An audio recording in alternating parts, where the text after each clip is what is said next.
What's up, Greenheart? We're gonna get rocking and rolling in a minute here. As tradition dictates, I've managed to track down a little bit of soju. So I'm gonna have a little sippy sip. And, I've got most of my alerts up, so we'll start soon, don't worry. I have 2 more alerts to do, though.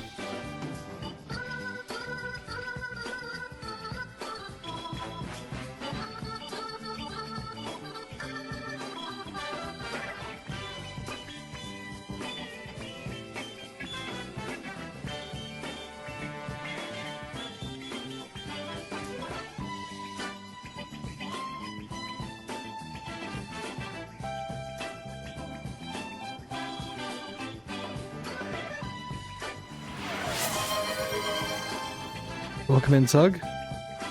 Tonight's gonna be a special one. I really have high hopes for this one.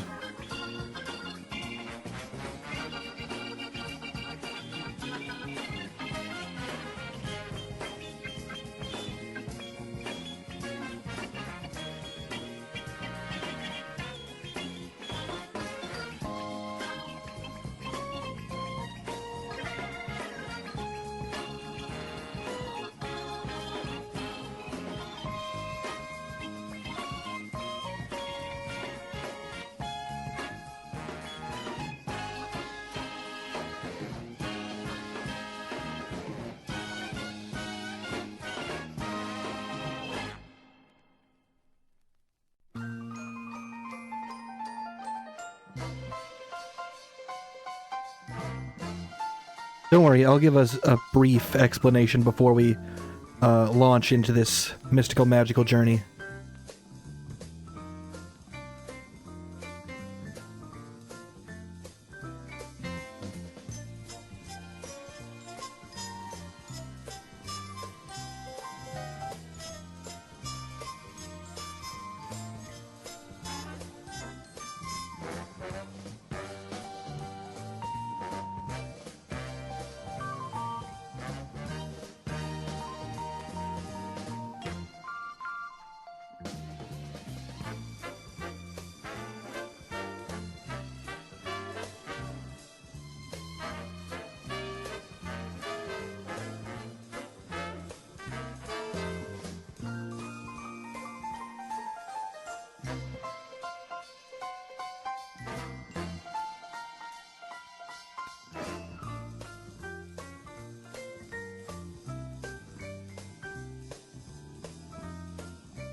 Alright. That's quite enough of the music. I have one last thing to send off, and then we'll get started.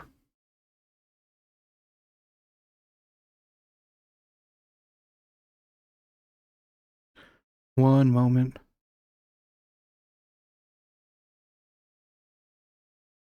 I have my whole spiel.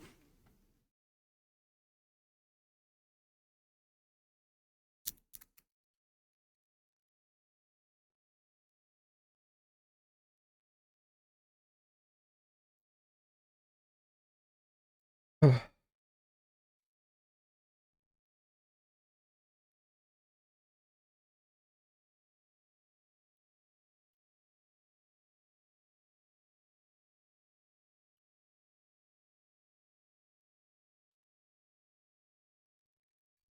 Originally, I considered setting up like a drinking game for this, but If you have it, go for it. If not, no stress.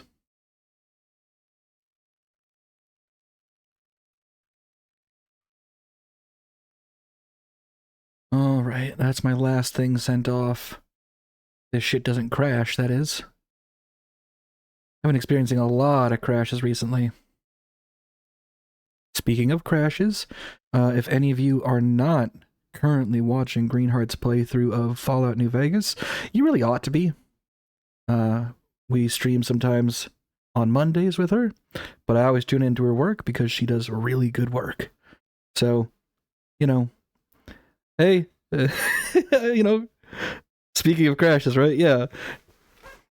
Look, what is streaming but just word association for like however the fuck long you're doing it? I'll let you guys look at the VODs to see what we mean by that. Or not. Show up next time. I'll be there. In any case, let's go to the BRB screen just so we have a different visual while I'm talking. I really should have... I've been considering like commissioning someone to draw like a framed background for like a, how do I put it? Like a theater screen, right? Originally I wanted to do a theater screen in engine in Morrowind, but upon taking steps to do that, it appeared to be dramatically more work than I thought I was getting myself into. So I'll probably just either MS Paint it or to show off somebody else commission it, because I think I want to get more art for this, more assets, just for funsies. I'm in a healthy place right now where I can do that. I see that like Aleski has all sorts of art for her stream, and I think that's a lot of fun. It kind of adds a bit of flavor to everything, right? So, among other things, I think it'd be neato. In any case, let's talk about Nanny Lynn. So tonight we're going to be watching a... I know it says BRB. We're actually here right now, so ignore that. Fact. Whoa. There we go. So we're going to be watching... I have about 2 hours of footage of Nanny Lynn. Now, Nanny Lynn is simply what she's been called for a while. If you look around out there, you can probably find her real name. I know that in the past couple of years, she has come forward to talk about her work, and it largely corroborates what we already knew. Now, up until 2023, this set was basically just like folklore. So what we have here is the work of one woman, sometime in the 90s. There is data to suggest that it was either in 95 or in 96.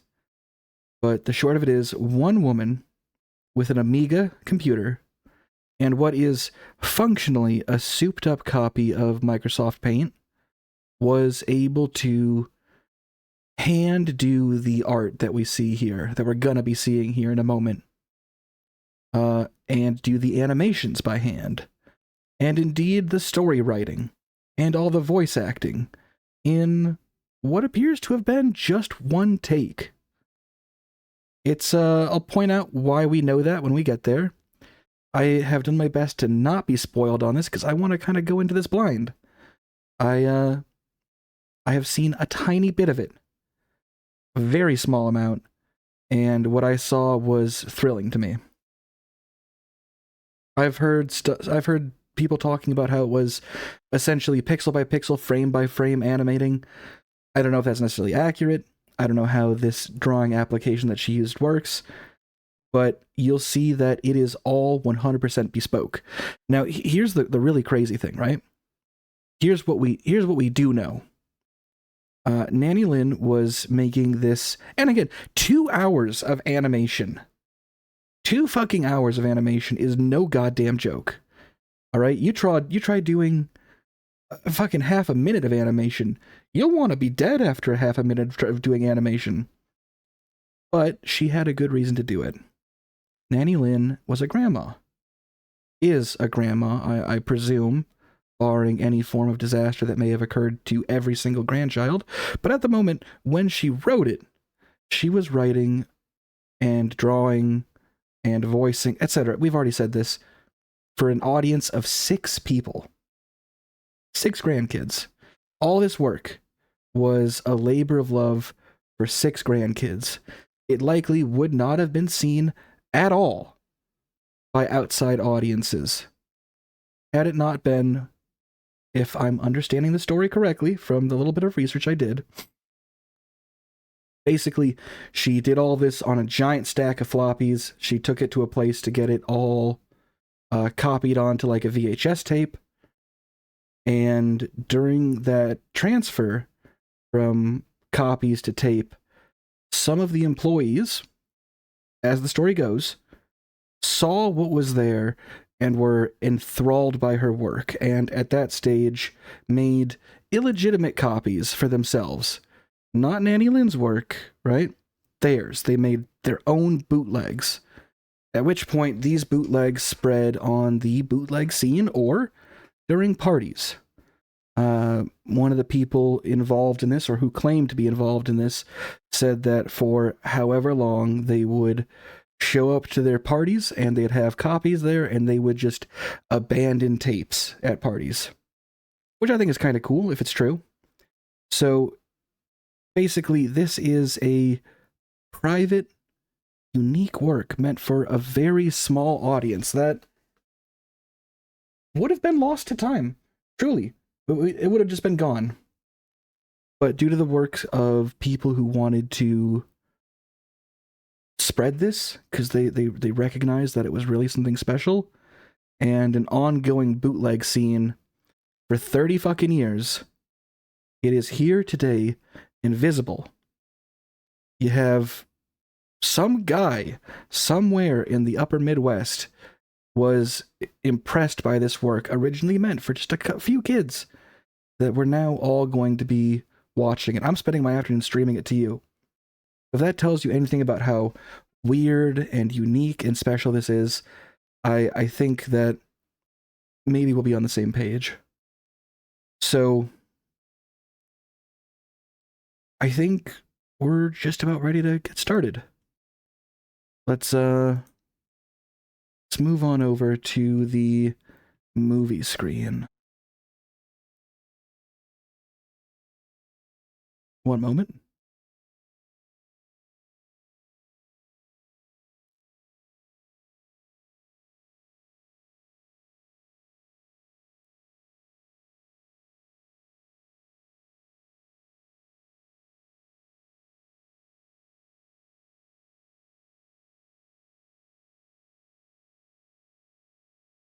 Interesting.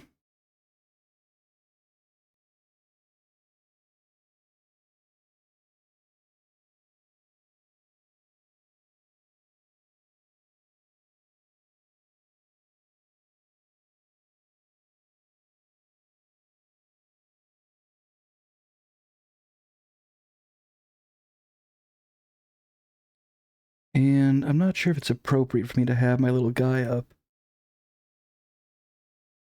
We'll move him over to the side. There we go. I think this should work.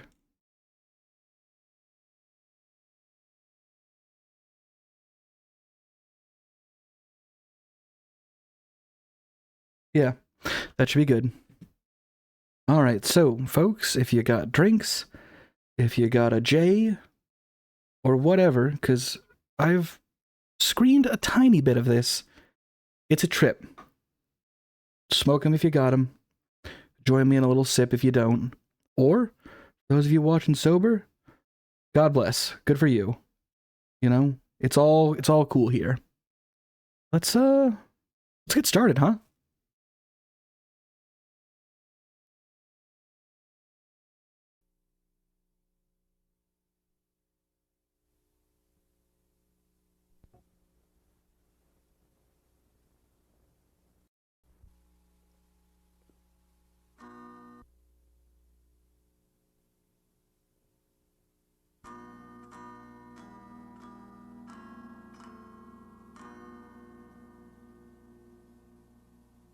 teddy bears and little friends.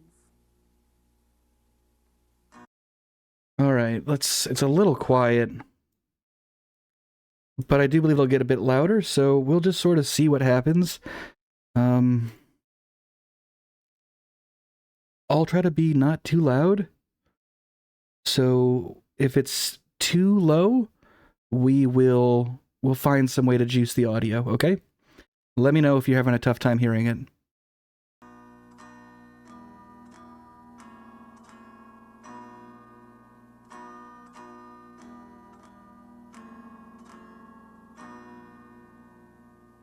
First, it's time for the Chartreuse Crown adventure. This is a story. You'll note immediately she says her pronunciation of crayon was very interesting. Let's see, I'll juice it a little higher. Let's bring it to... That should be a bit better. She says what almost sounds like crown. Time for the Chartreuse Crown adventure. This is But it's crayon. a story about little boys who are brothers named Dylan and Jake. One night, they went to sleep in their beds, but they got ready to. Mommy came in to say goodnight to them. See all this? Just look at it for a second, all right? This is what we're in for. This is the very first of them. The wild, tumultuous clouds in the background. This is... Ooh, okay. We're continuing. I don't want to talk over it too much. It is wild, though. And then Daddy came in. He had something special with him tonight. Chartreuse crowns, one for each boy. Keep these tonight, and tomorrow I'll show you how to use them to draw many beautiful pictures, said Daddy. Then he went away. But Dylan and Jake didn't want to go to sleep. They jumped out of their beds and waved their chartreuse crowns in the air, and an airplane appeared. Pronunciation of crayon is wild. Two-propeller airplane. How's the audio? Popped in right away. They left Teddy Bear and little Doggy behind on their beds as they started up the airplane and flew right toward their window. Out the window they began to fly, higher and higher, right out the window and into the clouds of the sky. Oh, this was Okay, let's see if we can push it a little further. exciting, thought Dylan and Jake. What wonderful chartreuse crown our daddy gave us. What a magic thing. They liked flying up in the sky. The clouds were beautiful and the air was clean and It's as high as I can push it. Airplanes were one of their favorite things. But where are we going? Asked Jake. Well, said Dylan, there's the earth below. Maybe we can land somewhere. Let's look down toward the earth. This thing is hard to steer. You have to lean way over one way to make it steer. I'm leaning over to the right, and we're going to the right. Do you see that pond down there? Yes, said Jake. Let's try to go down to that pond. Maybe we can pick water lilies and give them to our grandmother for a birthday present. She's Funny because the grandmother's the one Let's try to go animating down this. those water lilies. Down, down, down they went. And right before they crashed, they jumped out of their airplane and right into the water lily pond. Okay, let's see if I can get a still of that. Because I think that was very, very cool. And right Here we go. into the water. So you can sort of start seeing it here. The repeating patterns. It's not random, right? They didn't just draw a big scramble.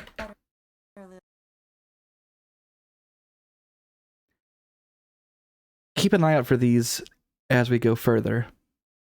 We'll see some cool, like, tie-dye fractal-esque stuff as we proceed.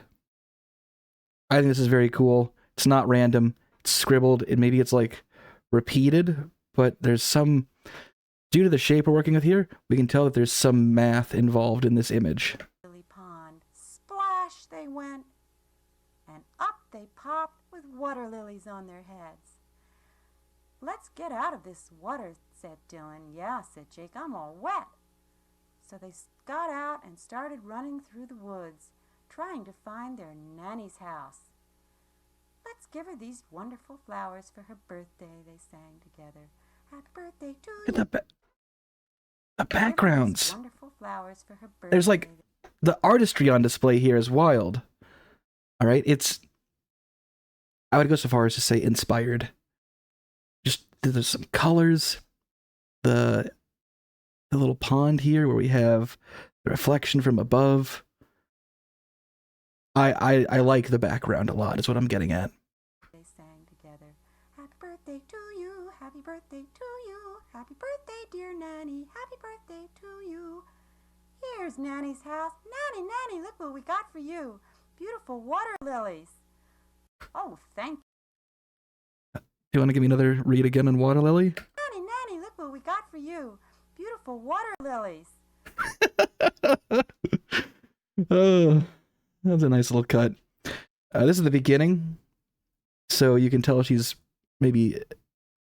trying very hard, right? But the work that goes into the dubbing is interesting. We'll get there. We'll get there. Oh, thank you, boys, said their Nanny. How thoughtful of you. But what are you doing up in the middle of the night? Doesn't your mommy worry about you? Oh, we'll get back quick, said Dylan and Jake. And so they turned around and went toward home. But they had forgotten to bring their chartreuse crayons, so they couldn't make another airplane. Check out the fucking... What is this? Some sort of a tractor? Some sort of a plow? Just the usage of color. Is it a stock image that she took and then manipulated? Or is it something else? I think it's very dope. They went by a pond and they went by a big scraper machine and through... Hey, look at this shit! What the fuck? This is rad as hell! I'll remind you. This was done in essentially Microsoft Paint. But Paint on an Amiga in like 95. This is dope as fuck. Another pond that they had to splash through to get to the other side. Where's our house? Oh, I think I see it up More ahead, very said cool Dylan. backgrounds. That's not it, said Jake. That's a different building. No, it's coming, I promise, said Dylan. There's our house. They saw their house with the blue curtain in the window. They knew it was the right one. They pushed up the window and climbed in. First Dylan, and then Jake. And they remembered to put the window down. They ran up to their beds and climbed in and went to sleep with Teddy Bear and Little Dog as the moon came up and said, "Good night, boys." So that was our first of the films that we have so far. This is number 1. I'm very pleased. My screening did not include any of those really, really dope backgrounds. So far, expectations and enjoyment very, very high. I'm thrilled with what we're seeing so far. This is one woman's work for an audience of 6 kids. And I'm gonna say something that's maybe a little bit controversial because it's like a whole discussion involving children's media. Kids are stupid. All right? Odds are a kid is going to respond more to like themes and characters. A kid is not going to notice, or maybe they would. But me as a kid, so I'll speak from that point of view, I wouldn't have noticed some of the outstanding digital art that was going on in those backgrounds. She could have been sloppy and lazy and just banged shit together. But she went all the way for 6 people. This is above any level of work I could do if you gave me months of prep time. I'd still be out of my depth here. It's simple, make no mistake. It's definitely amateur work. You can see in how some of the images get manipulated, like some of those footsteps through the second pond. They just, dragging around the little splash graphic. That's fine. But there is real emphasis being poured into individual aspects that may have gone utterly over the heads of their audience. You can tell then that this is a work of love, right? This is someone was had fun with what they're doing, cared about her grandkids here, and just made something dope as fuck. So I'm not surprised that this shit got stolen and bootlegged. A loving creative pursuit is exactly correct, Sug.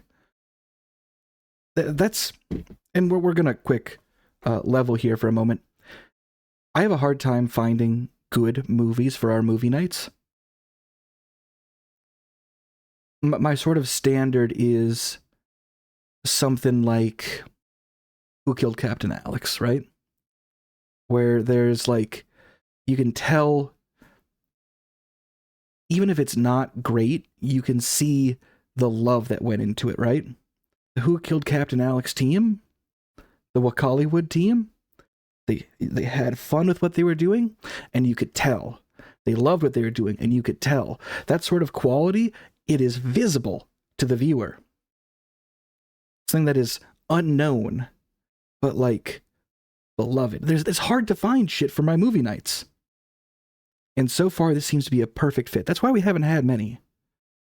All right, because how many Who Killed Captain Alexes are out there? Not many. Not very few, I would go to venture a guess. And once you've tapped that well is fucking dry. And finding new things that fit, it ain't easy. Of course, we have stuff like when we watched Tiptoes on Greenheart's stream. It's, how do I put it? Exceptions exist, but they're tough to find, and we got one here, so I'm very excited to see where this goes. That's the end of the Chartreuse Crown adventure. But wait, soon we will have another adventure. Fucking check it out! What I was talking about. Like, no, holy shit. Another adventure. Snowflake, snowflake, take us to a new story. This is dope! All animated, just like adding and removing steps. Oh, it's so cool.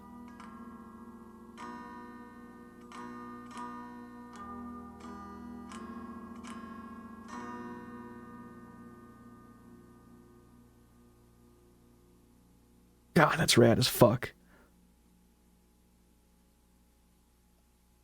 Here's a new story. It's the story of Teddy Bear and Polly Parrot. What will happen in this story? What indeed? Well, once upon a time, Teddy Bear... So one thing you're going to notice is she does reuse assets, which, when you're one woman working for such a large series of projects, fucking reuse more. My God, lady. Anything to lighten that workload. I cannot stress enough how much work went into these. So she's going to reuse an asset? Good. Rock on. Bear wanted to go out and see that big scraper. He brought his friend Polly Parrot along, and he asked Dylan and Jake to come along too. Follow me, he said. And all three followed Teddy Bear to the big scraper out in the field.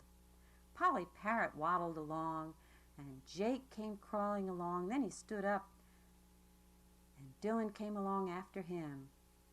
They all tried to climb on the big scraper. But it wasn't easy. It was made for bigger people than they were. But they worked hard at it and found places to put their feet so they could climb on. Do you think we'll be able to start this up? Teddy Bear thought so. He was sure that Dylan and Jake could drive this thing. Polly Parrot wasn't so sure, though. She was very nervous. She paced back and forth, but Dylan got it started. Polly Parrot moves more like a Soon kakapo. they were rolling along in the big scraper. Where are we going? Said Polly Parrot. Where are we going? Where are we going? Don't worry, said Teddy Bear. We're not going very far. Look, Dylan is beginning to scrape something up. I think he's beginning to make a giant pile of dirt. Oh boy, said Polly Parrot. I love giant piles of dirt. Do you, Polly I'm Parrot? really a Patagonian conure, and when I was living in Patagonia, I used to dig caves in giant piles of dirt. Wow, said Teddy Bear. Maybe you can dig us a cave in this giant pile of dirt. How big are you going to make it, Dylan? Dylan wanted it to be very, very tall. It was fun driving this scraper. Now what, said Jake. You think we could jump out and play on that dirt? Maybe Polly Parrot will dig us a cave. So they all jumped out. Dylan threw Teddy Bear out, who tumbled down and down the hill of dirt. Dylan tried to stay on his feet as he went down, and so did Polly Parrot. Jake was the last one to jump out of the I love all the scraper weird onto transforms and changing of size. mountain of dirt. But they were soon tumbling down, and Polly Parrot said, "Yes, I think this is the kind of dirt I'd like to dig a cave in with my very sharp beak. You just watch. I'll get one started in a minute." And soon she was busy at work, pecking away, scraping away the dirt to make a tunnel into the deep center of it. Everyone else followed. Right there, the whole stumbling over her own dialogue. It's one take. She's doing basically all of this in one take. It's not a complaint, it's just an observation. I'm actually quite charmed by the one take. I wonder if she even had a script. Probably had a script. Maybe not, though. Maybe just winging it. Polly Parrot into the center of the hill of dirt. You see the weird into the center of the hill of dirt makes you think maybe there wasn't a script. I don't know if there's a way to know. Well, there might be a way to know. There is a couple interviews with her out there. Now what are we going to do in here? Let me get in the middle, said Teddy Bear. Okay, there you are. Now what shall we do? I'm hungry, said Polly Parrot. I did a lot of work digging this cave. Well, said Dylan, what can we do about that?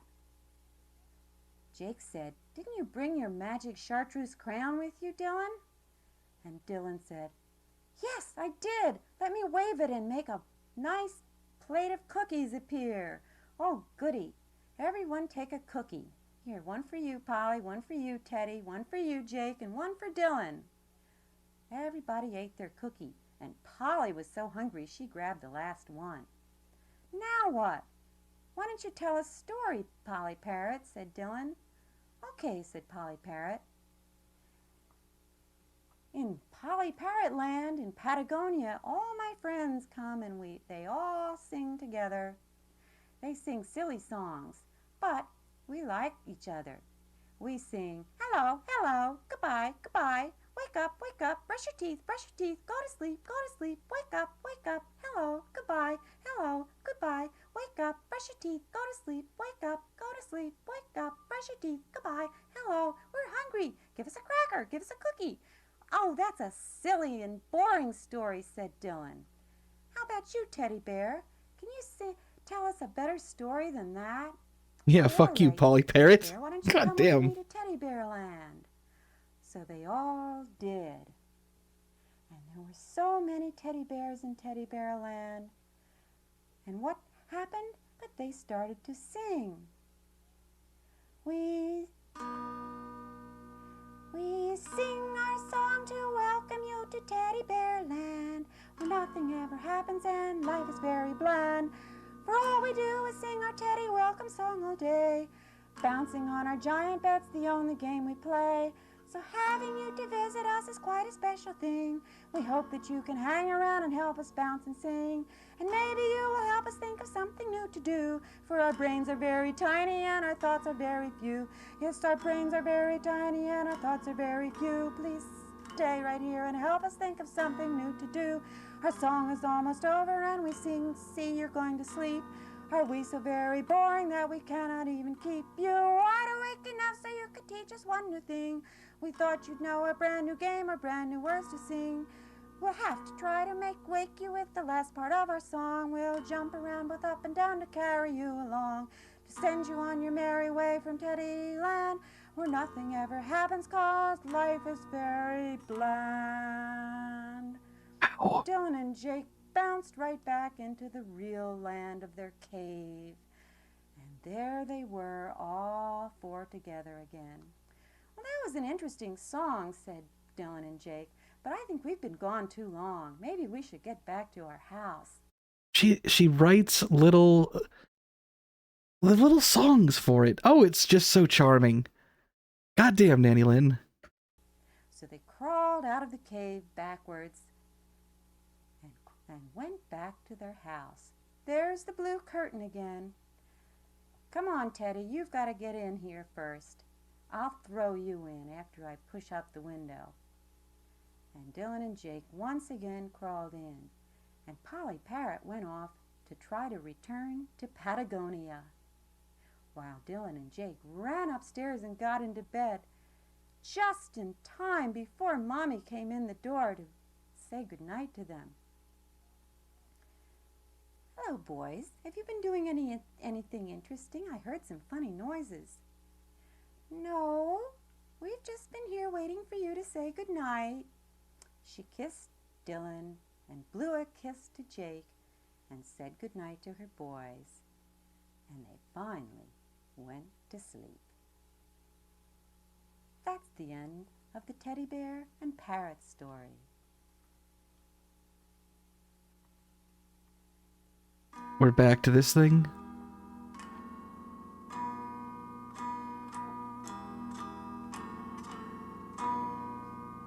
Snowflake, snowflake, what is next?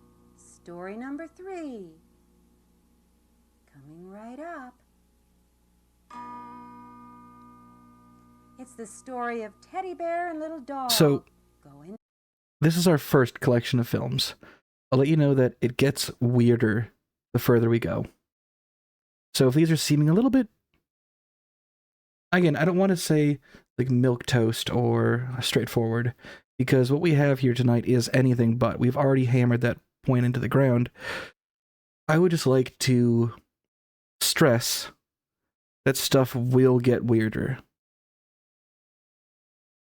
But mostly I'm just kind of just thrilled to have all this here and accessible. As I said, this would all be utterly lost. And somehow today I get to not only watch it, but share it all with you. And I think that's very special. And Nanny Lynn, she is still alive. I can say that much. She should be very proud. Into the woods.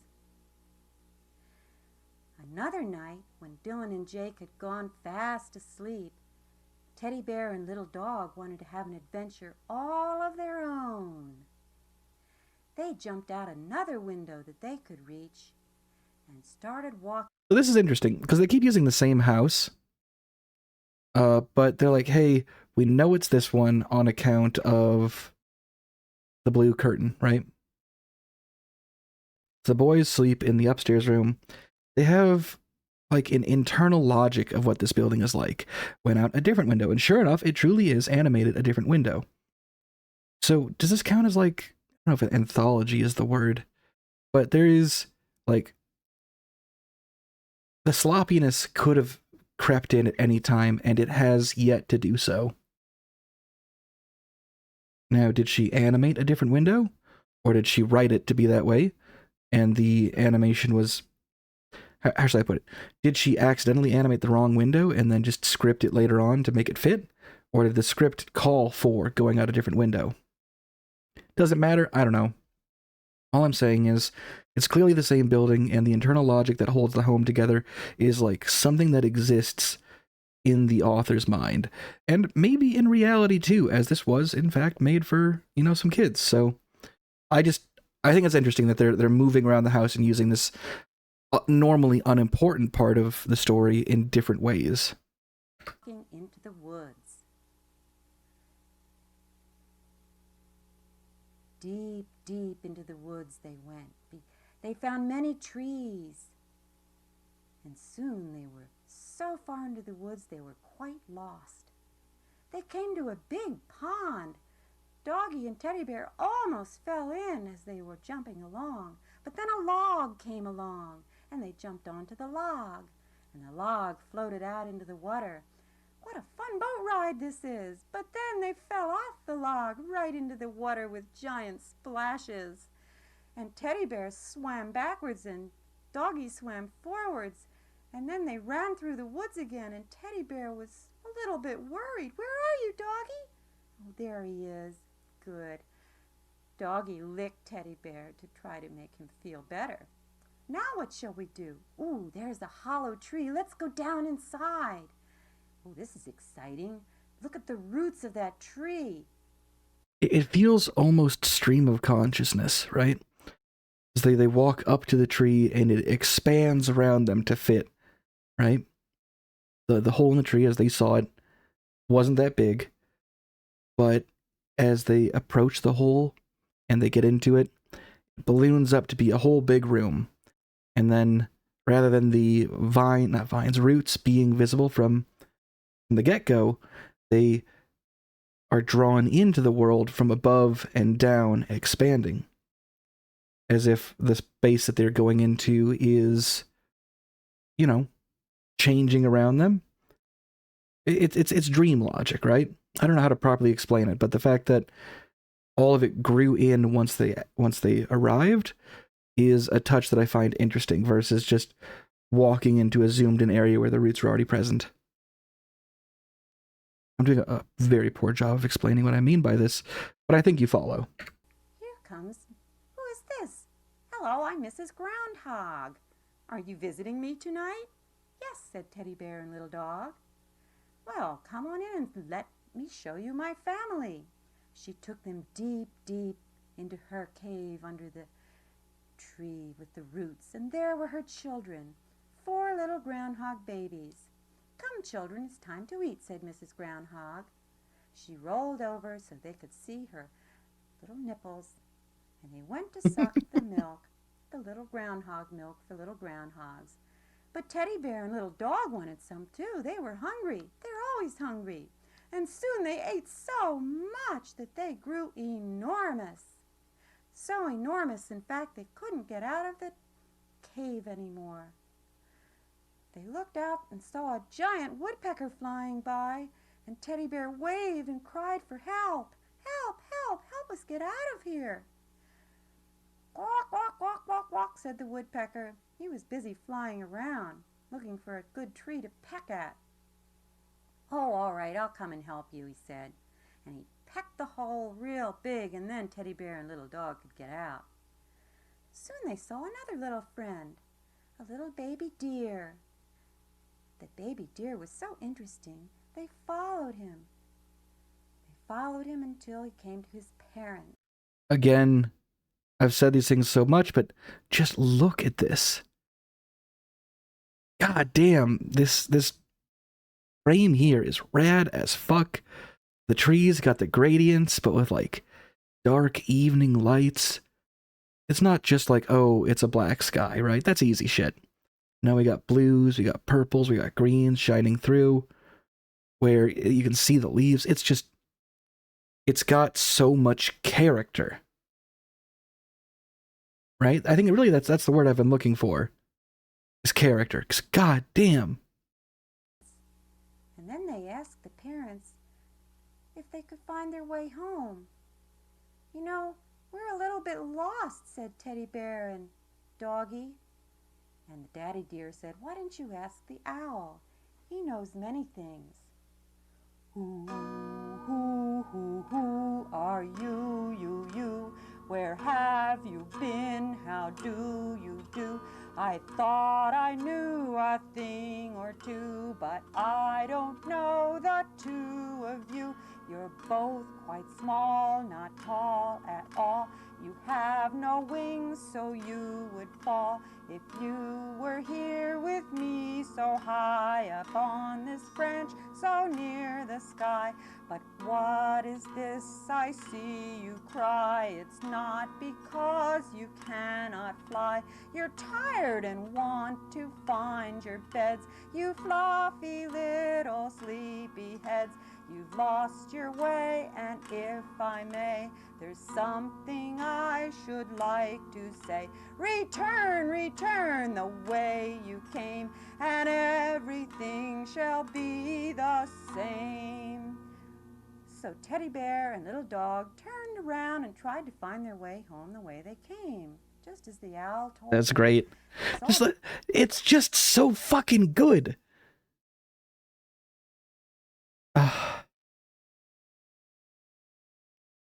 I'm actually familiar with that. It's just, I really am so very pleased. Little songs, art, animation. It's a one-woman show.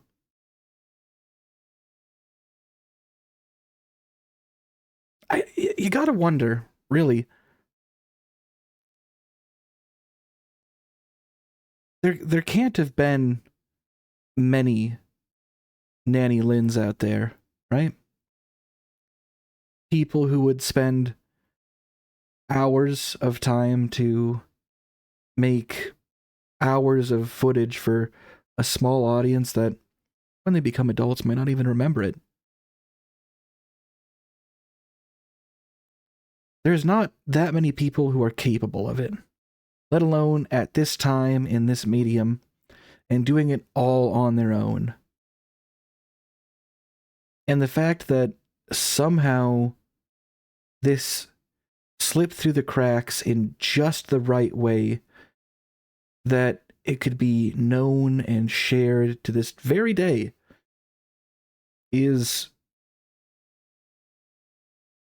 might be, I mean, statistically probably not, but might be the only person at this time doing this sort of thing. And somehow we hit the jackpot and we get to see it today as though it were 30 years in the past. I think it's really very interesting how all the pieces came together for us to be here today. Because if you just look at it, like, number of people doing this, number of, home videos that are even remembered, number of home videos that get copied and then inexplicably bootlegged and shared.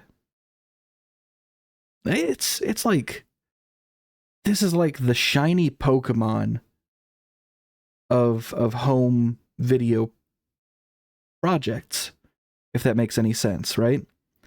Vanishingly rare odds. Just think about that. We're very privileged to be in this position today.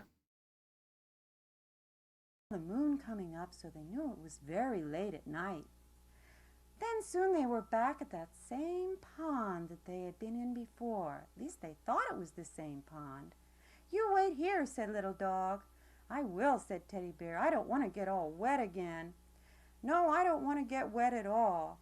Makes me very soggy and sad. Where's Little Dog? Oh, here he comes, back with the log. Oh, good, said Teddy Bear. Jump on, said Little Dog. And Teddy Bear did, and soon they were floating back to the other side of the pond. Teddy Bear and Little Dog jumped off the log just as they saw the moon starting to come down. The little deer came along to watch them go, back to their home, where they ran as fast as they could to jump inside the open window. Jump, said Teddy Bear. Jump, said Little Dog. In they went and back upstairs to Dylan and Jake's bedroom. And they jumped one more time into the beds to sleep with their friends the rest of the night as the stars twinkled outside. So these first few animations strike me more as like you're in the family room, living room, den, whatever you might call it, given your position in the United States or beyond. I don't know what they call a living room in like fucking Holland, right? And they got your little kids who have come over to hang out at grandma's house, and they're all crammed up on the couch. And it's getting late, and you put on really low key, really calming. Like there's stuff happening, right? But it's not like peril. Yes, the dog falls into the water, but he's okay. He's there with his friend. Enough to keep you paying attention, but chilled out. Little songs. These almost strike me more as, if anything, video lullabies, if that makes any sense.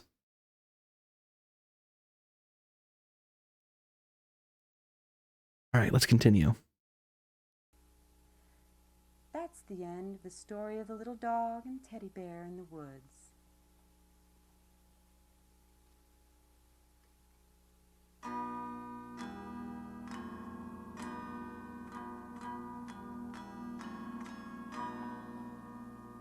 What will the star, the snowflake, bring us next? What will the next story be? Oh, it's the heavy metal teddy bear. I have seen a little bit of this one.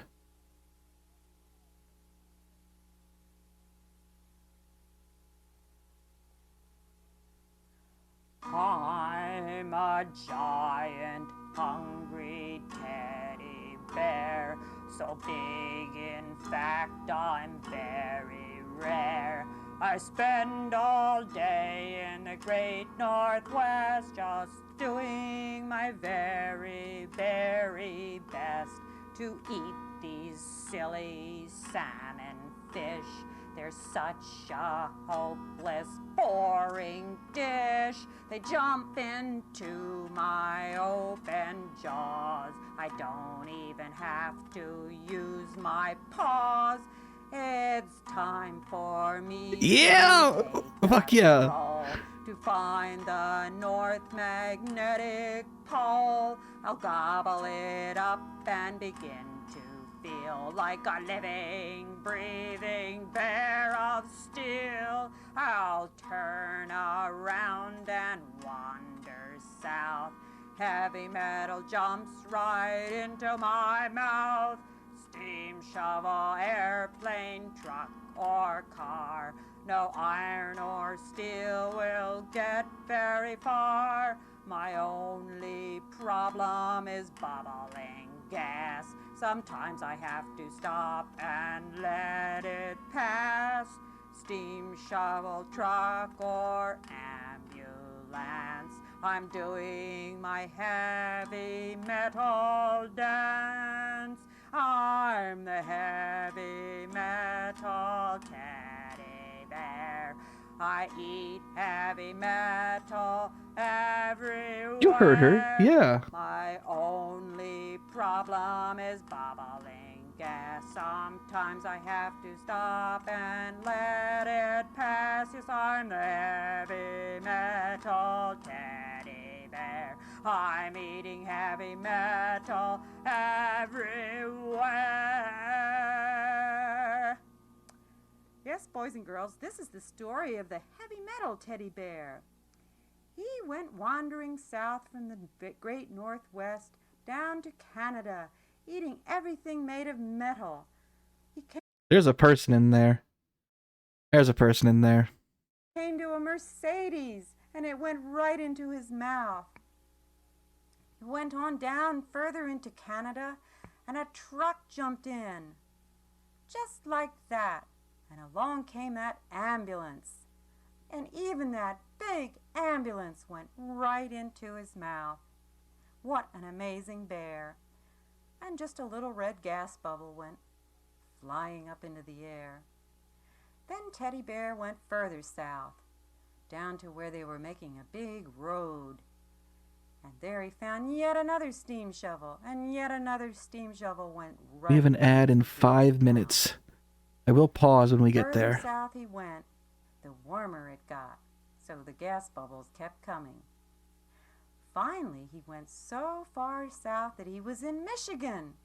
And he looked Fun fact, Nanny Lynn was animating these in Michigan. She does not currently live in Michigan, but per her most recent discussion with the online people who are interested in this, this is where it all went down.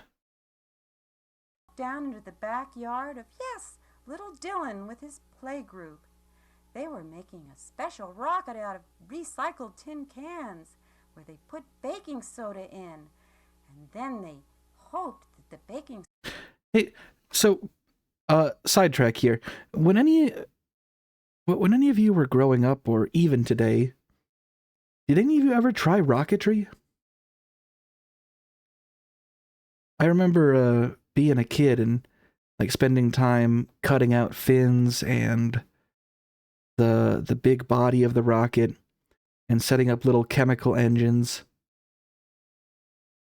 Greenheart, that does not surprise me at all that you did rocketry, and I'm glad that someone in this chat shares the experience with me. I had a lot of fun with it. I remember my first ever rocket did not go super well. It flew up just fine, and it had a little like parachute in the cone that once it started to fall would come off and auto deploy, and it did. Yeah, see, my parachute packed just fine. The parachute popped out, but ended up getting caught in the trees where I lived. Unfortunately, I am not a very wise wizard, and I did not consider the likelihood of launching a rocket in a forest clearing means attempting to recover a rocket from the forest around everywhere. It didn't go well. But it sounds like everyone here did rocketry at one point. Fuck yeah, that's rad. I oftentimes wonder if there are like kids today that do rocketry at all, or if that's just a dead hobby. Because like there used to be hobby stores everywhere, and you go in and see all these cool model rocket sets, but those stores are gone, and that same clearing, perhaps unsurprisingly, I've seen no launches from there. I am very glad to hear that kids are still doing that. It might just be a rich kid thing now. That makes me sad, but it was a formative memory for me. I was very pleased with it. We got an ad hitting in minute 39 seconds. All right, let's play a little bit more, and then we'll stop and we'll take a little break for the ad. Actually, this is a good place to stop. I will trigger the ad manually, and I'll give you the whole spiel. Maybe get a drink, go to the restroom, get a snack. I have some theater candy that I kept. I probably shouldn't have the sugar, but you know what? Fuck it. Theaters need a little bit of theater candy. So I'm going to trigger the ad now. I will see you all back here in about 2 minutes.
All right, I'm back.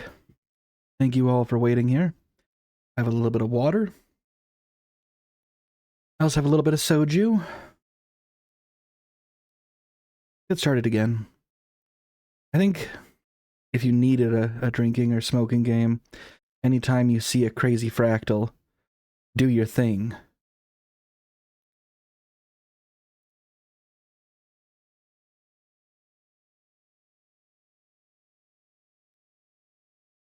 I'll stop opining over being bummed out about kids not getting to have fun with like cool tactile hobbies. It is a thing though. I have a bunch of brothers, and none of them really seem interested in like a physical hobby, right? Like camping or whittling or rocketry or chemistry or model making. It's all digital, which has value, make no mistake. But it's different. It's different than what I grew up with. And in a sense, it does bum me out. But we're not here to be bummed out. We're here to look at some Nanny Lynn. Because I'm very prone to forgetting, and I do everything in my life out of order. I know that I have a few people in the chat right now, so I'm just going to give the spiel to you now rather than later. I am working on a new project. There is,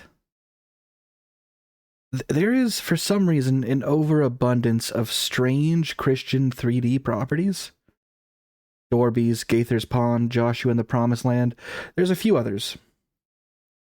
And I'm putting together a way that we could watch either groupings of them or one at a time.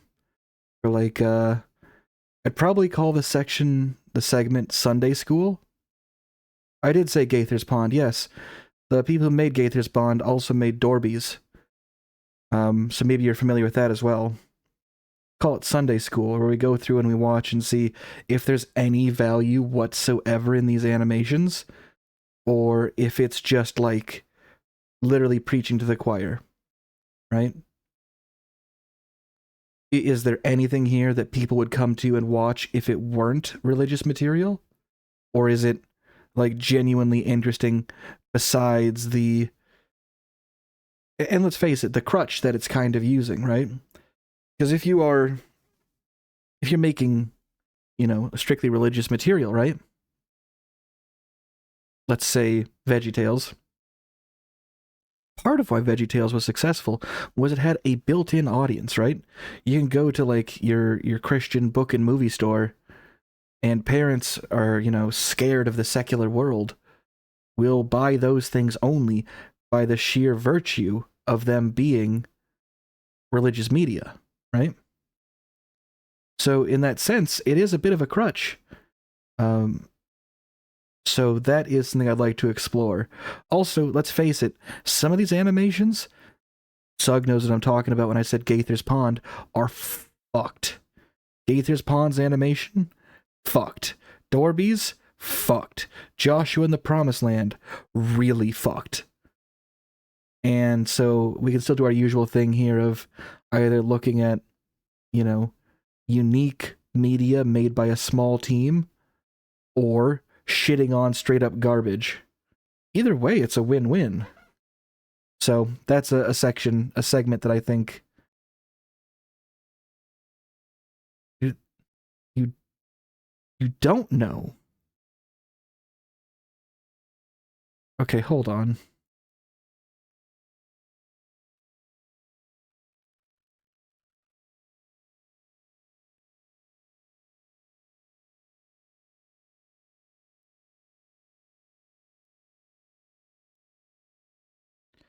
One second here.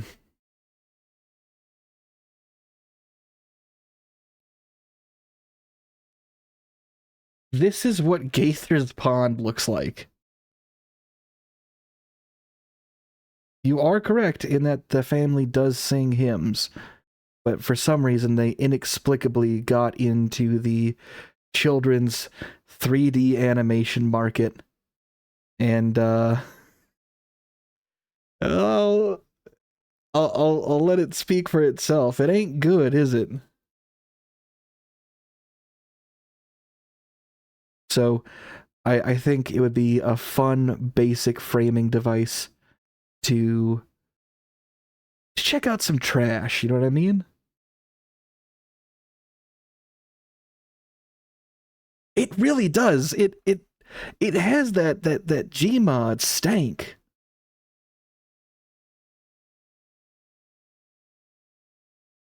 It it looks like when you go into Gmod and it's the first time you've ever used the face tools, and you're like, yep, eyes, explode them outwards.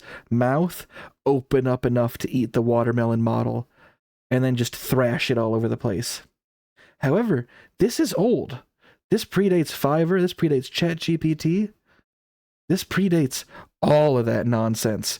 This is just like a family of church hymn singers that said, yeah, we're gonna learn how to use whatever the fuck this was made in. They did it themselves, by all accounts. Although I'd probably do a bit more research to get the specifics. And yes, they are also musicals.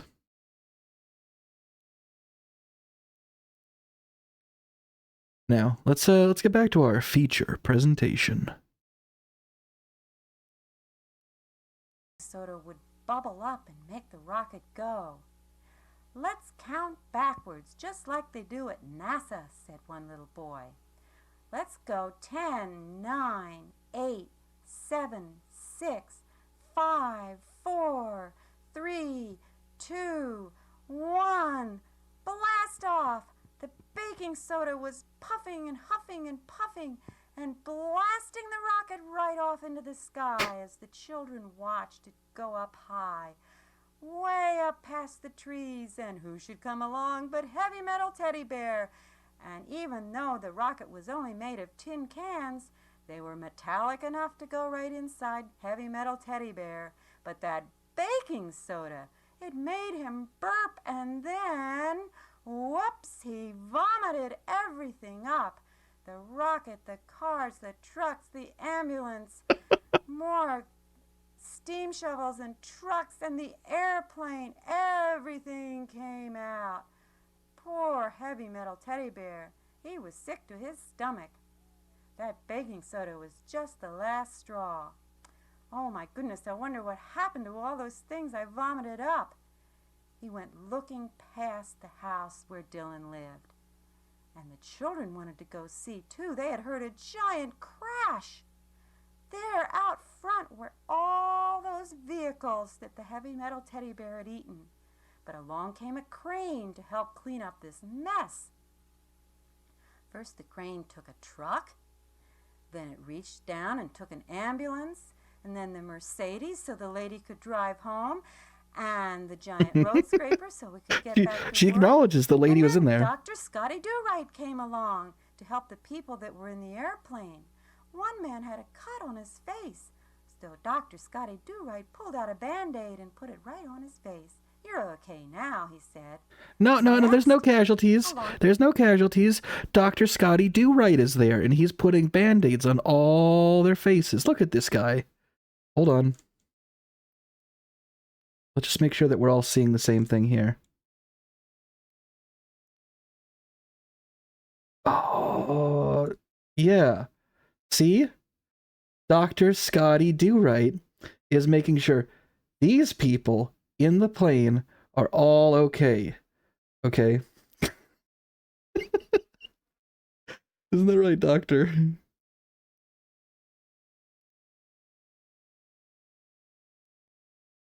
I suppose. You think? Well, we'll see if there's who gets the class action lawsuit. Is it Dr. Scotty Do-Right, or is it the Heavy Metal Teddy Bear? Because I think the Heavy Metal Teddy Bear is not long for this world. It's been acclimated to eating human food, which is to say, not food for humans, but food made of or for, like, humans to drive around in. Why is that our pointer? What, you don't like? Oh fuck! You don't like Alex Yeek, my pointer? It's it's evocative. It's one of my favorite tools on here. You're not a total fan? Clearly, clearly you don't own an air fryer. Okay, we're done. We're done. Let's see. We gotta get back. But he's also like, hang on, one more thing to point out. He is like weirdly more detailed than the other figures coming out. Like he's got like shading.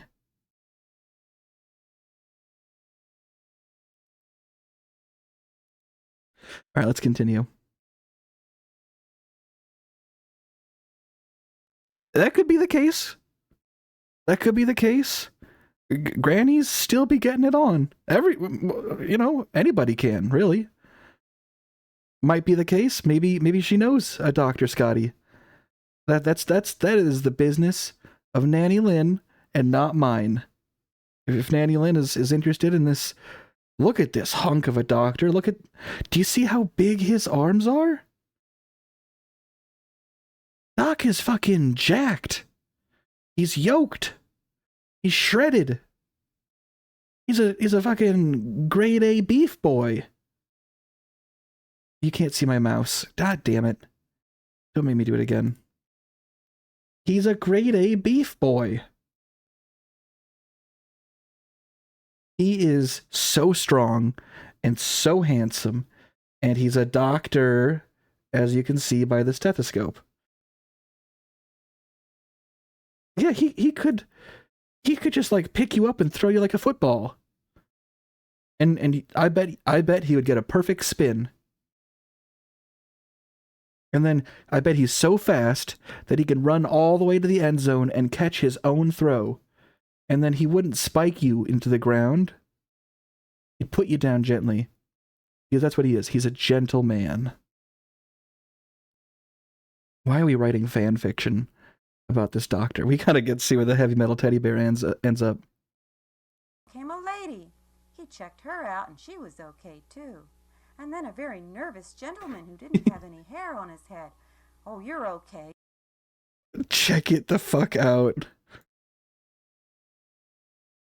The virgin nervous gentleman versus the Chad Scotty Do Right. Are there any questions? I mean, look at this absolute hunk versus black hair Dr. Phil over here. There's no comparison.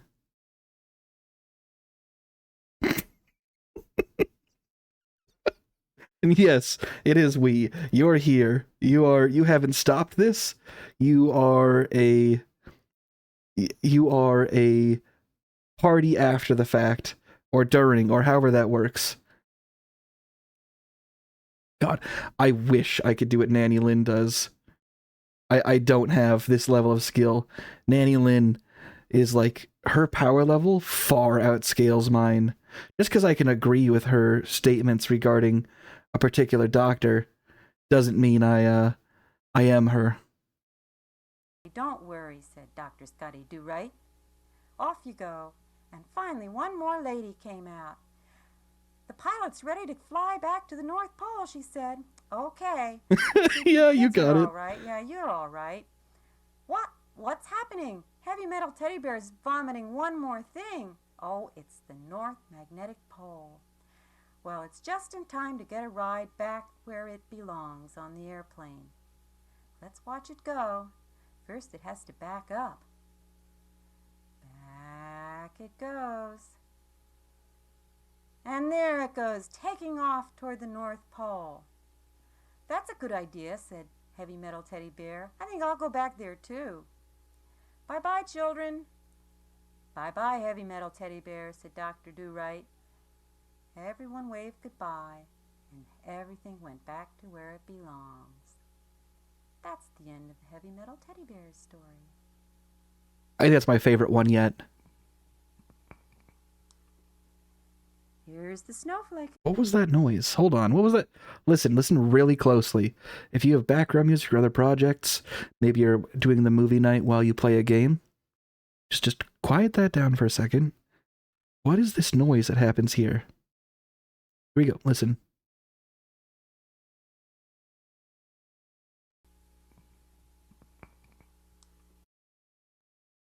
Was that like her opening up a bottle of water and taking a sip?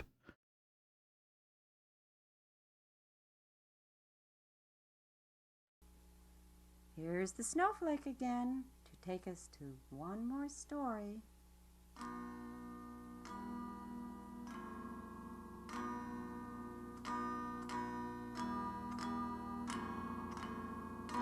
Could be either of those. This is the story of a... So this one's a little different. I didn't screen it, but I looked at the chapters of this one, and I am curious as to... Well, I have an answer, but just watch. This one is different than any of the ones we're going to see tonight. trip to the auto show. Dylan and Jake had a grandfather. They called him Papa. And one day Papa took them both in his beautiful red Celica to the Michigan Auto Show.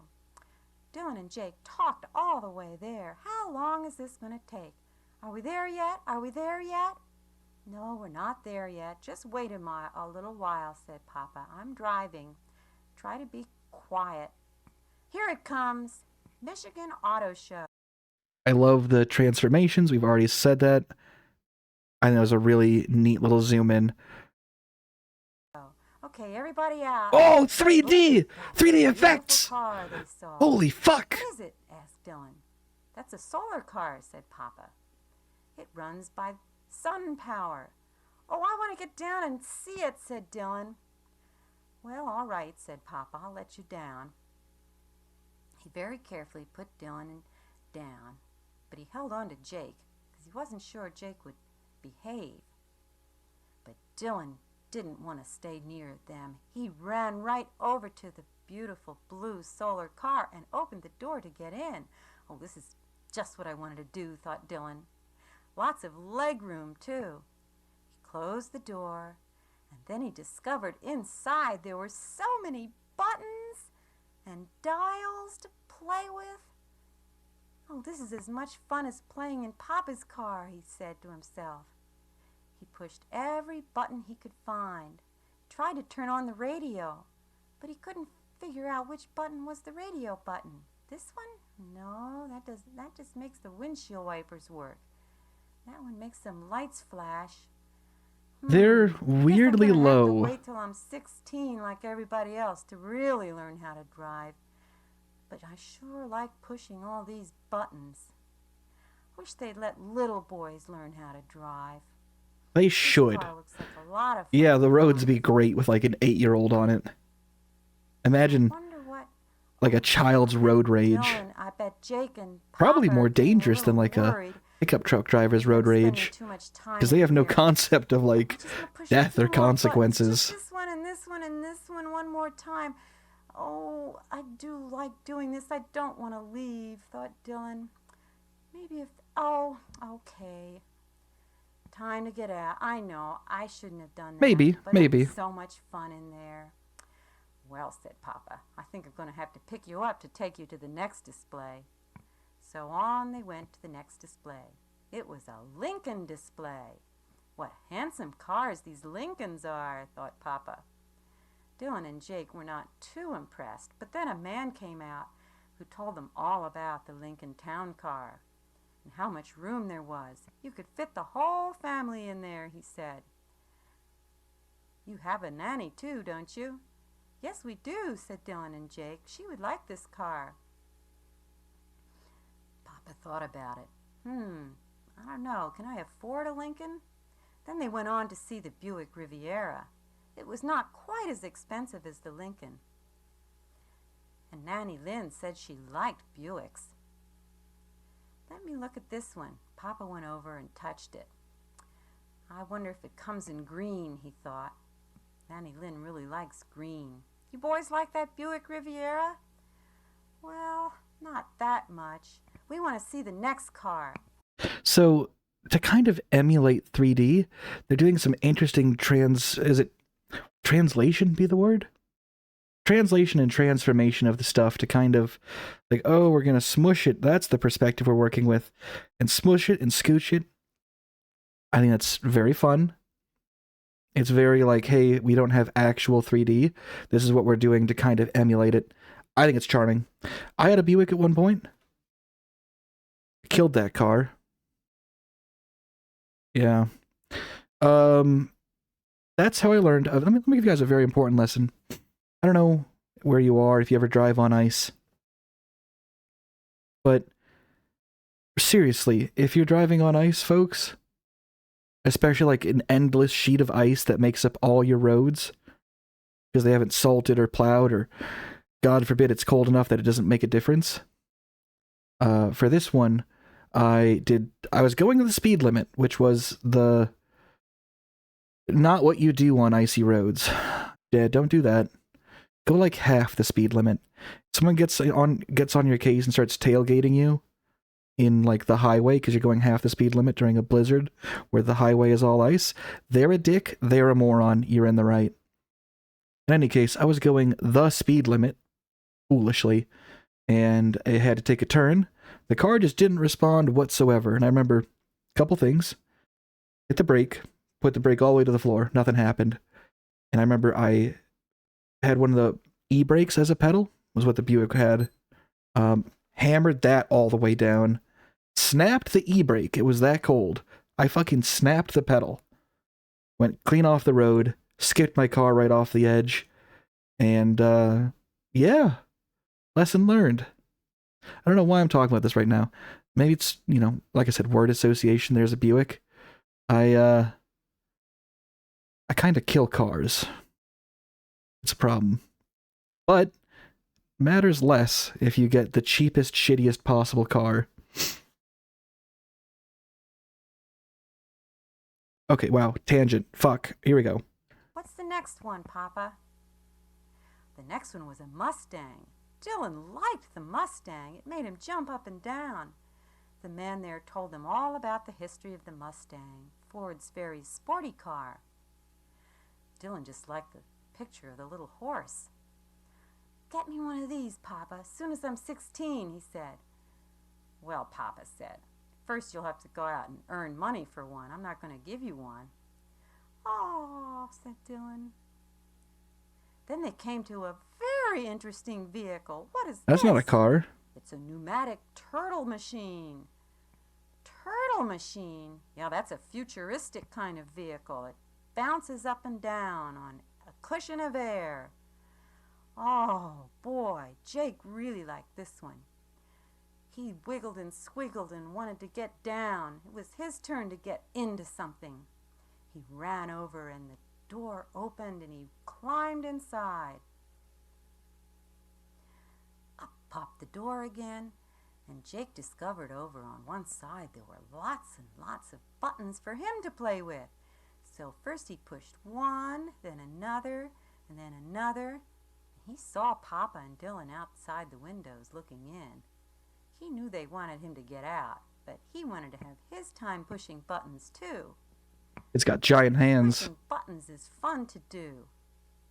And this is a very mysterious vehicle. I don't feel like I'm bouncing up and down at all. Inside, there must be some special springs. Then it was time for him to get out. So he climbed down, and along came Papa and Dylan to pick him up and take him to the next exhibit. I like that pneumatic turtle car, said Jake. You do, said Dylan. Well, I like the regular cars better. Let's go on and see another regular car. Okay, said Papa. What will we see next? Well, next was the Lexus, a very new modern car, and it came in beautiful metallic colors. Oh, Jake liked this one too. This is so shiny. I even want to pet the wheels. Yeah, I like this Lexus. I think I like it even more than the turtle car. Do you think she took images and like drew over them, or hand drew these based on like what she was seeing, or maybe translated images that she already had into this program. I'm just curious about how the cars came to be. But I'll be a good boy and I won't climb inside. After the Lexus, they went to the next display, and a very busy lady was telling them all about Cadillacs. This Cadillac has the North Star system. It'll get you there very safely. It's a very solid car. Papa looked at that and he thought, Nanny would like that green one, I'm sure. But it's almost as expensive as the Lincoln. Would you believe I killed a Cadillac also? One of my very first jobs ever was doing insurance, and my boss seemed to quite like me. So I managed to get a old Cadillac DeVille for like $1,500. Kind of a shitbox, kind of really nice. Got about 7 miles to the gallon. Probably would have kept it a lot longer, but I remember driving to go pick up a friend one day, and some just total dickhead drove directly into oncoming traffic, my lane, and we had about 40 miles an hour both ways. Head-on collision. He had a little Prius. I had my Cadillac. Totaled his Prius. Fucking chewed it up and spat it out.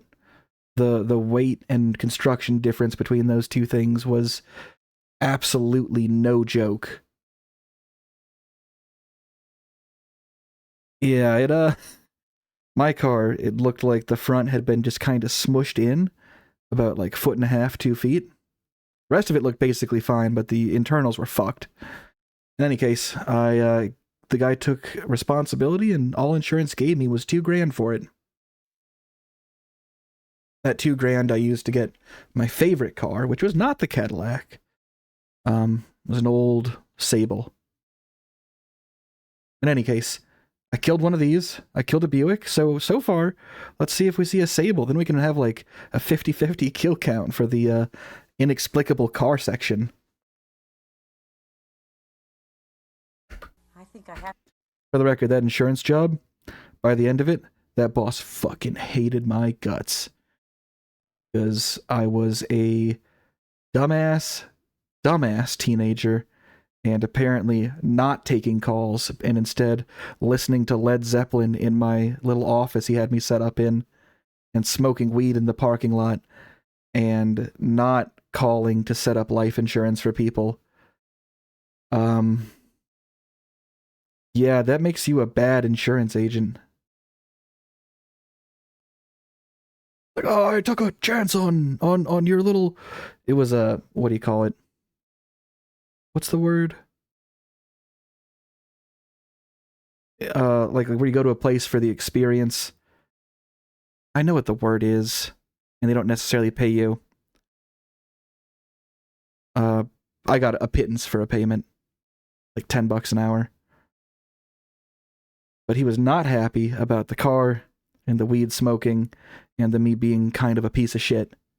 So, hey, Maeve and Crollo, welcome the both of you. What the fuck is it?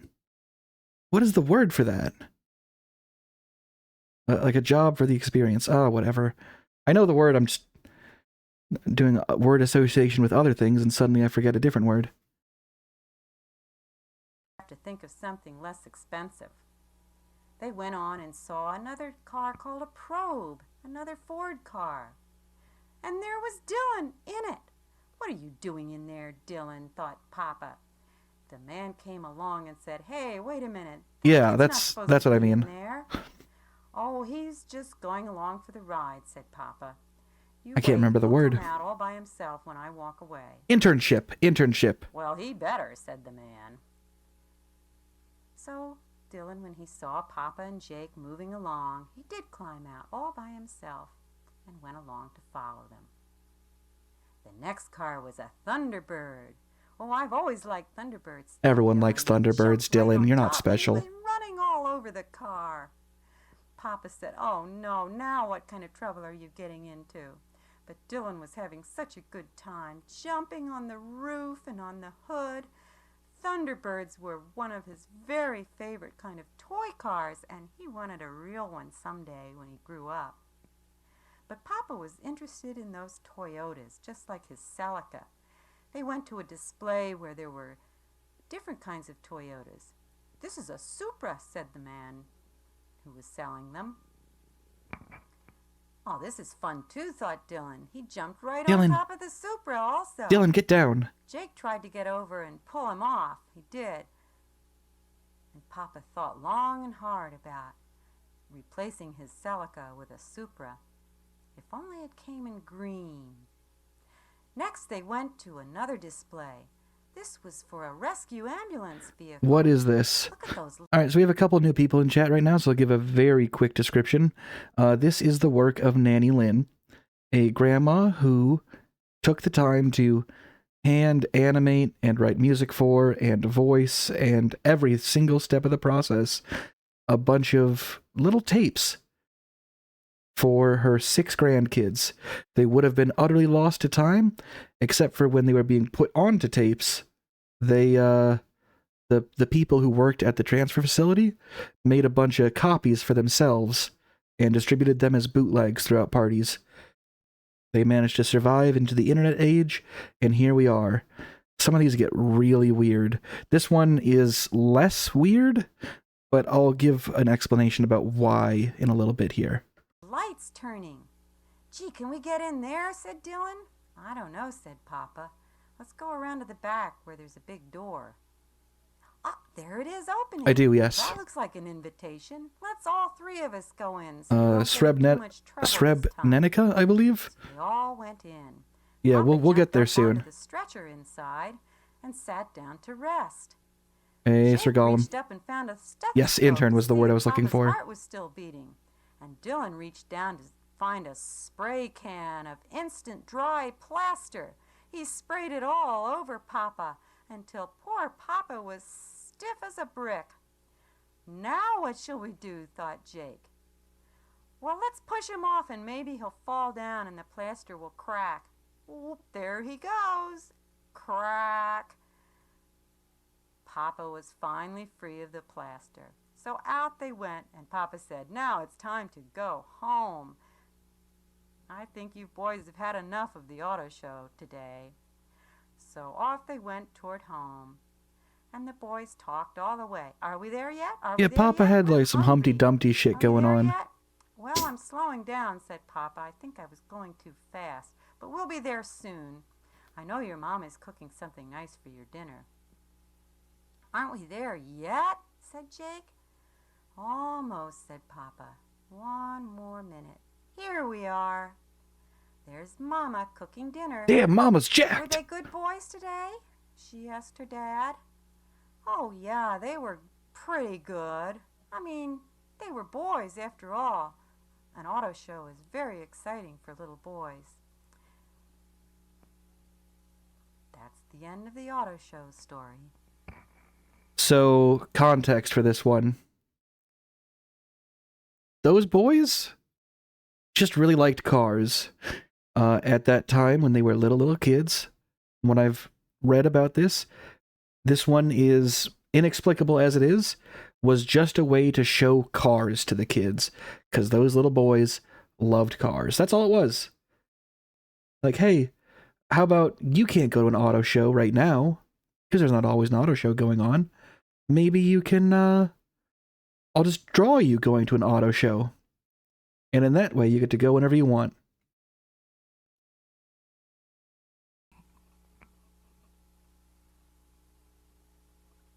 God, I love the fucking snowflake.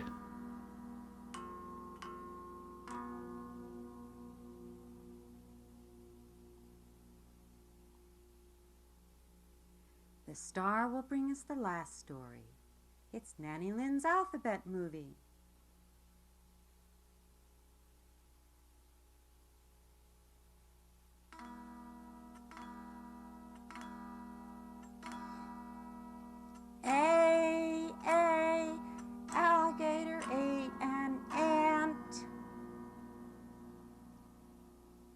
think this will be very interesting because we get to see as many different drawings from her as possible.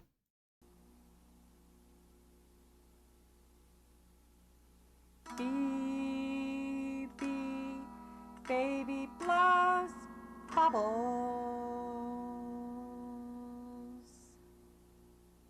Big bubbles, too. Bu-bu-bu-bu-bu. See, see, see, cats can come close. I love these cats. Hell yeah, look at these little fuckers. See. It looks like, that one drawing of the various, Marvel heroes, all with a shit-eating grin. I know Cosmic Apocalypse knows the one I'm talking about. C with an H. What? That's not how you do alphabet. A, B, C.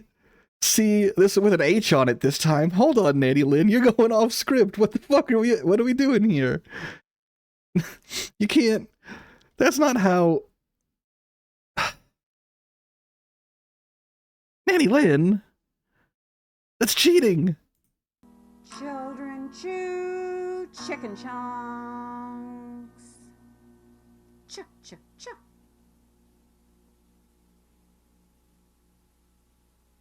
C with an I. What, Nanny? I let you have CH because that's a unique sound. What the fuck? How many letters is this alphabet gonna be? After it, or an E, is circles, circles, circles. D, Dylan draws dogs. Doggy, doggy, doggy, doggy, doggy, doggy, doggy. E, enormous elephant ears.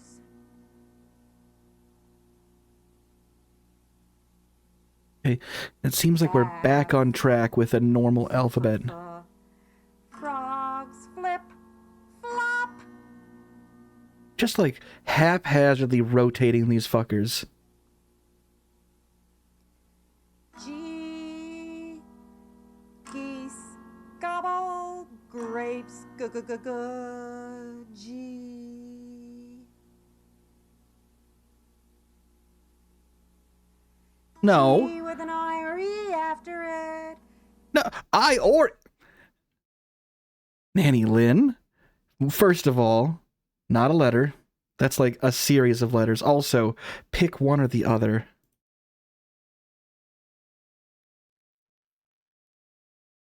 Oh shit. Nanny Lynn, are these the Chaos Emeralds? Giant, genuine gems. H is helicopter, hovers, high. Hovers. Ha, ha, ha.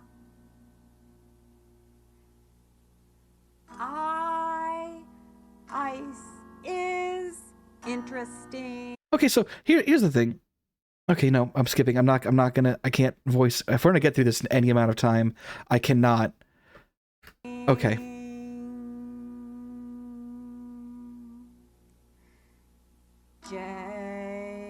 Jesse jumps jello. Okay. K. Kids kiss kittens. Why are you kind of kissing its ass a little bit? I'm not crazy about that. Also, like wiggling and jiggling endlessly. Kittens. Not crazy about the K. L. Lady licks lollipop. You can tell she's using her mouse to fucking wiggle jiggle that shit the same way I do here. Yeah, it's the exact same hand motion.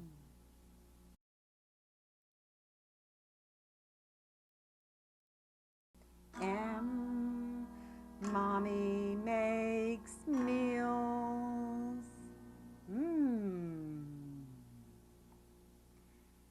Nanny, nibbles, noodles, and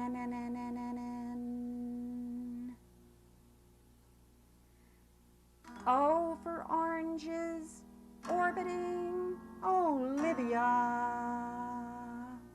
O, P, Papa prepares pancakes. Wow, that's some sick flips there, Papa. Q, queens, quickly, Q.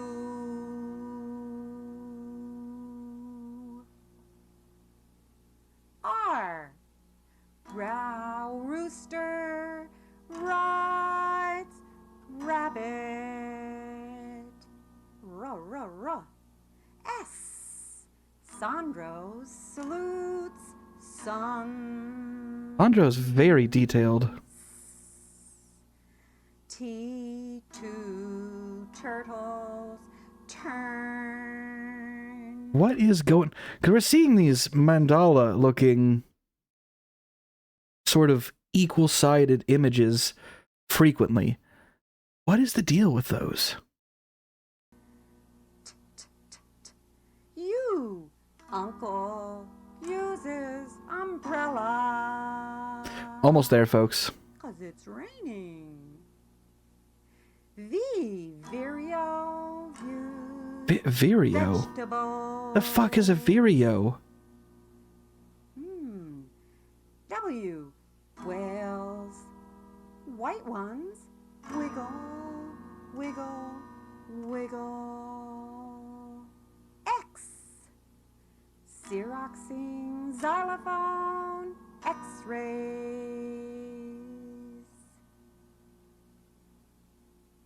Y, yellow yaks, yawn. I'm not sure if I'd call any of those a yak.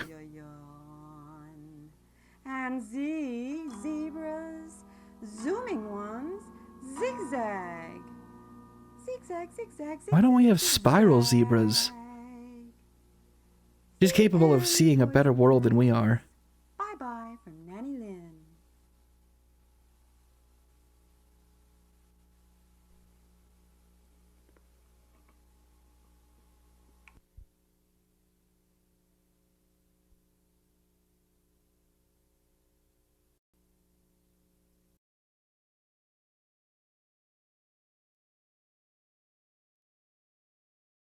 All right.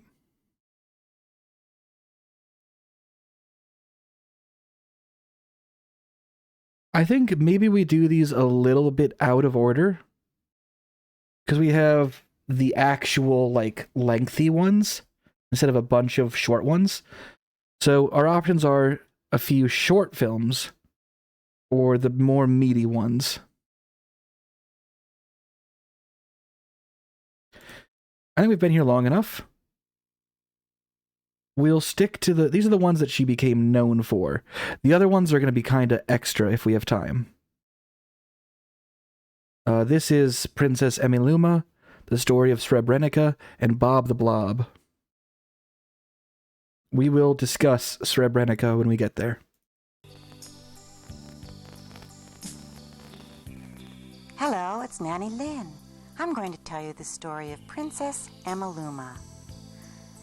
She was a little girl who lived in a kingdom long ago. One thing, I'm cutting her off. I know, I'm sorry, Nanny Lynn, that was very rude of me. One thing that's worth noting, we have like some, I don't want to say primitive, but like some early computer, like generated songs that she's making, rather than that little stringed instrument she was plucking the same little tune on. We have a new medium entering the fray. So rather than just art, animation, voices, and writing, we now have computer audio to go with it as well. And far away. Every day, she liked to walk out in the park near her castle and read her favorite book. It was a picture book with words about dinosaurs, full of all interesting facts. Dinosaurs who were big, dinosaurs who were little. Princess Emiluma very much wanted to go back in time and touch real dinosaurs. She walked back to the castle and decided she could ask her father for help. Her father was the king. He could do many things. She walked into... More of those tiling backgrounds that we've been discussing. I need an explanation for these. They're very pretty. I quite like them, but like, what's the deal? ...to the throne room and curtsied to her father and then politely asked him for help. "I want to go back 60 million years," she said. Her father explained that this might be difficult, but he would ask his scientists to create a time bubble, a machine that could take her back 60 million years. All he had to do was raise his finger, and his scientists would do as he commanded.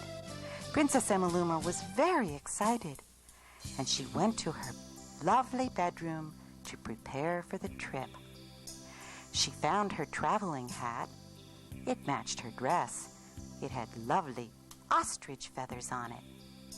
She placed it on her head and then thought, I should take a present for the dinosaurs. Good idea. She reached for a bag of extra feathers because she knew that modern dinosaurs were really birds, and maybe the old ones would like feathers too. She returned to the throne room. An interesting piece of... that's not the right word. I almost said like apocrypha. No, it's at this time, people were still drawing all their dinosaurs with just being big, scaly beasts. We know now that it seems like Princess Emaluma had the right idea. Most dinosaurs would have had feathers or other coverings. Thanked her father for creating a time bubble and prepared to... Okay, well, Princess Emaluma, you royalist, monarchist, fucking... No, you're a kid. Your father didn't create the time bubble. Your father merely ordered the time bubble. The scientists who are at best employed by your father are the ones who made it. Thank the scientists. All your dad did was raise his finger. Climb in. Her dad said, "Be careful, dear. Don't get stuck 60 million years ago." Princess Emaluma climbed into the time bubble, and it began to roll across the throne room floor. First it rolled in one direction until it bumped the wall. Then it began to come back the other way and get smaller and smaller as it started to speed up. It went out around the world faster and faster until it was going the speed of light. It was going so fast that it was going backwards in time. 60 million Are they gonna change the years. globe? What would she find at the other end? Doesn't look like it. But a vast plain with a volcano and troodons running across the plain. The troodons were being chased by a Tyrannosaurus Rex, and up in the air were pterodactyls flying across the sky. A Triceratops was walking across the plain in the other direction. He was very large and heavy, and right behind him was the Tyrannosaurus Rex again. He'd given up on the troodons, who were very fast, and decided to chase the Triceratops instead. But he was a little late. The Triceratops had already found a hiding place.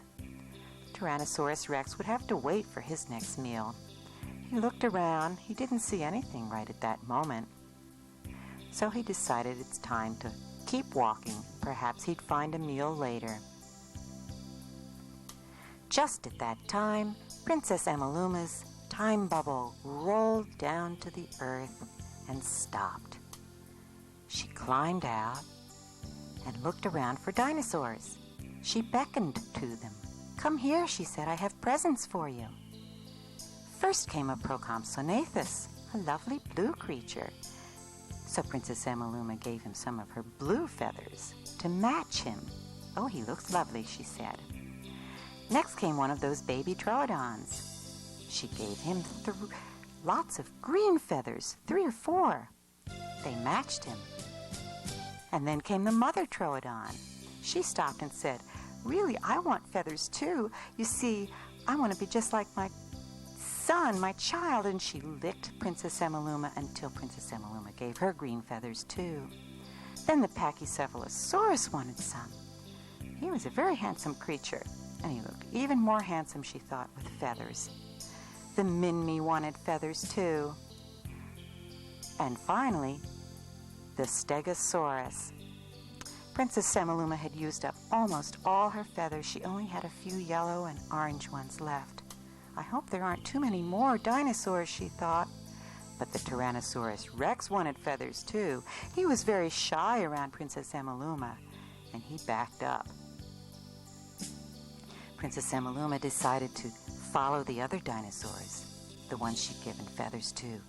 But she didn't need her feather bag anymore. There was only a couple feathers left, so she dropped it on the ground.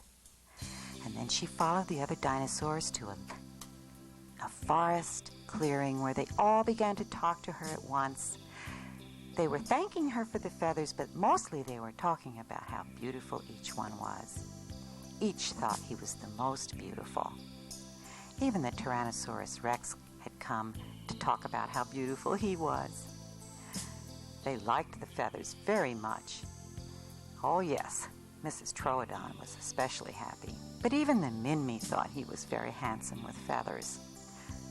Princess Emaluma tried to explain that in the future they would evolve into birds, but the dinosaurs didn't understand, and the Tyrannosaurus Rex suddenly got hungry and frightened away the Procompsognathus, and then the baby Troodon and the mother Troodon, the Pachycephalosaurus, the Minmi, and the Stegosaurus. They're all afraid of the Tyrannosaurus Rex, said Princess Emaluma. I think he was just yawning. Let's go see what they do next. So she followed all the dinosaurs into a clearing where a Barosaurus was just walking by to munch on a cycad tree.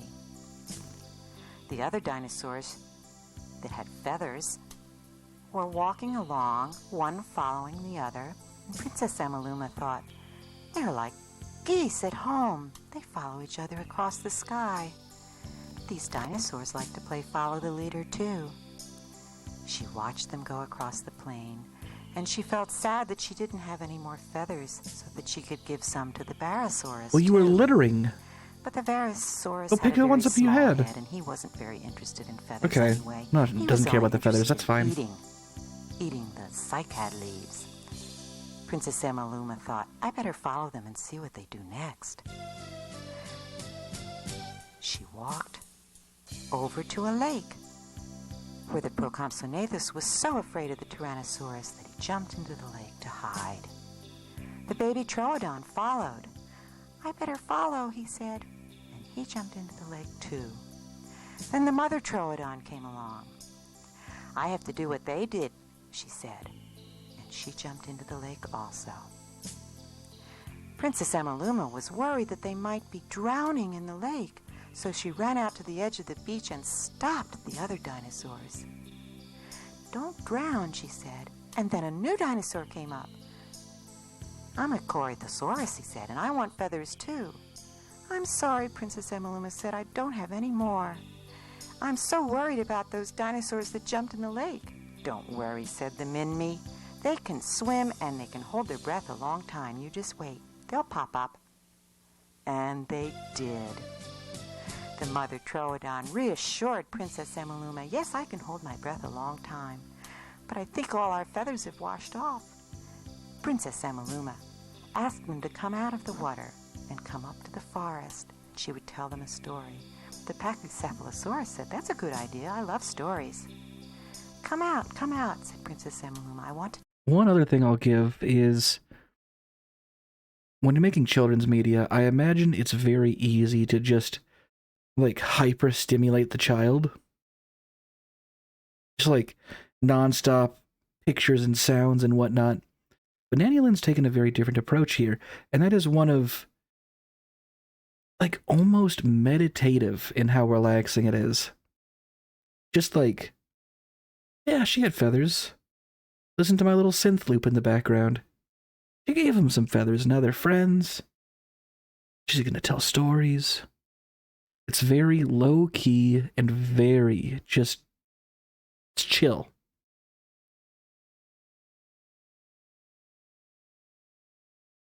And again, that was a choice that she made, and I think it was the right move. Talk to you. They all went into the forest, but instead of hearing Princess Amaluma, they all had to talk themselves. They thought it was very unfair that some of the feathers had washed off, and some dinosaurs still had feathers. Oh, grumble, grumble, they went. Princess Amaluma said, "Please be quiet. I want to talk to you about this. You're all perfectly lovely, even without feathers." Maybe I would be too, she thought. And she decided to take off her beautiful feathered hat and toss it into the forest to show them that feathers weren't necessary. Off it went, and all the dinosaurs were amazed that she had thrown away her own feathers. Even the Barosaurus licked her. What shall we do? Princess Amaluma suggested that dinosaurs that still had feathers jump in the lake also to wash them off. Then it would be fair. So they did. Finally, the Tyrannosaurus Rex even jumped in the water, making a The one thing that's worth considering, specifically with the next film, but potentially with all three of these, is that this batch, specifically the next film, are meant to carry either a message or to inform the viewer of something. What do you think that the purpose of this is? Just something to consider. very large splash. And when the Pachycephalosaurus came out, he was beautifully golden, and the Minmi had his shiny spikes visible again. Oh, God damn it. We have an ad happening in 40 seconds. I'm going to trigger it right now. Hold on. We'll be right back. I'm going to get a little snack. We're doing the ad right now.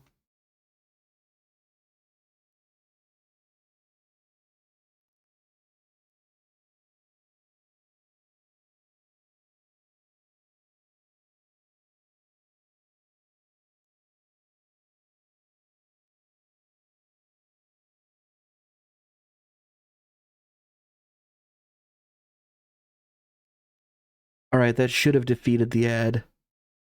Let's continue. Sorry about that, folks. And the Stegosaurus looked proud, and finally, the Tyrannosaurus Rex came out with his big splashes, himself again without feathers. Princess Amaluma reassured them that they all looked grand, even without feathers, and she prepared to go back to her own time and her own castle. The time bubble rolled up, she climbed in, and off she went through the sky as the dinosaurs watched. Back to the castle park. She rolled in slowly, 60 million years later, very glad to be home again, and she rushed to the castle to draw pictures of all the dinosaurs she'd seen before she forgot. And she put the pictures up on her mirrors in her room. Then she went to the throne room to thank her father for the wonderful adventure. "I'm glad you're back safely," he said. Well, thank the scientists. Princess Amaluma He didn't went do back anything. to her room to look at the pictures she had drawn.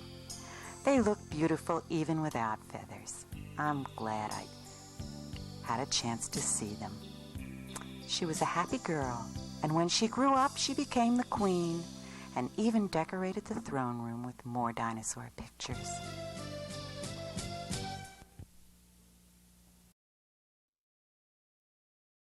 So this one requires a little bit of preamble. This one is unique amongst all of its contemporaries, I guess. Srebrenica is a village in Bosnia where in 95 a massacre or series of massacres happened that took the lives of 8,000 people. What I can understand, Nanny, Lynn, and the whole family in general was paying close attention at this time to what was happening in Bosnia. Whether they had Bosnian heritage, I couldn't say. But I understand that this one is meant to inform and perhaps give some form of a lesson. I will be honest and say that I don't know anything about the war in Bosnia or about what happened in the village of Srebrenica. Maybe we'll learn here today. Now it's time for the story of Srebrenica. Srebrenica, I guess, shows what I know, given my fucked pronunciation. Srebrenica. Let's try that again. Now it's time for the story of Srebrenica. Srebrenica. It's about as close as I'm gonna get.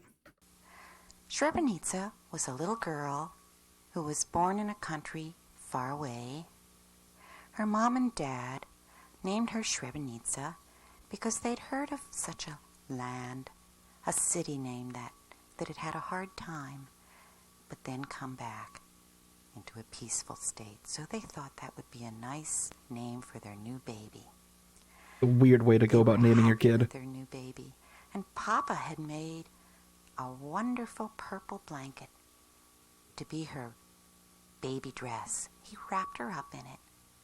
And they were so happy with their brand new baby. But just as they were feeling particularly happy, they heard a storm coming up.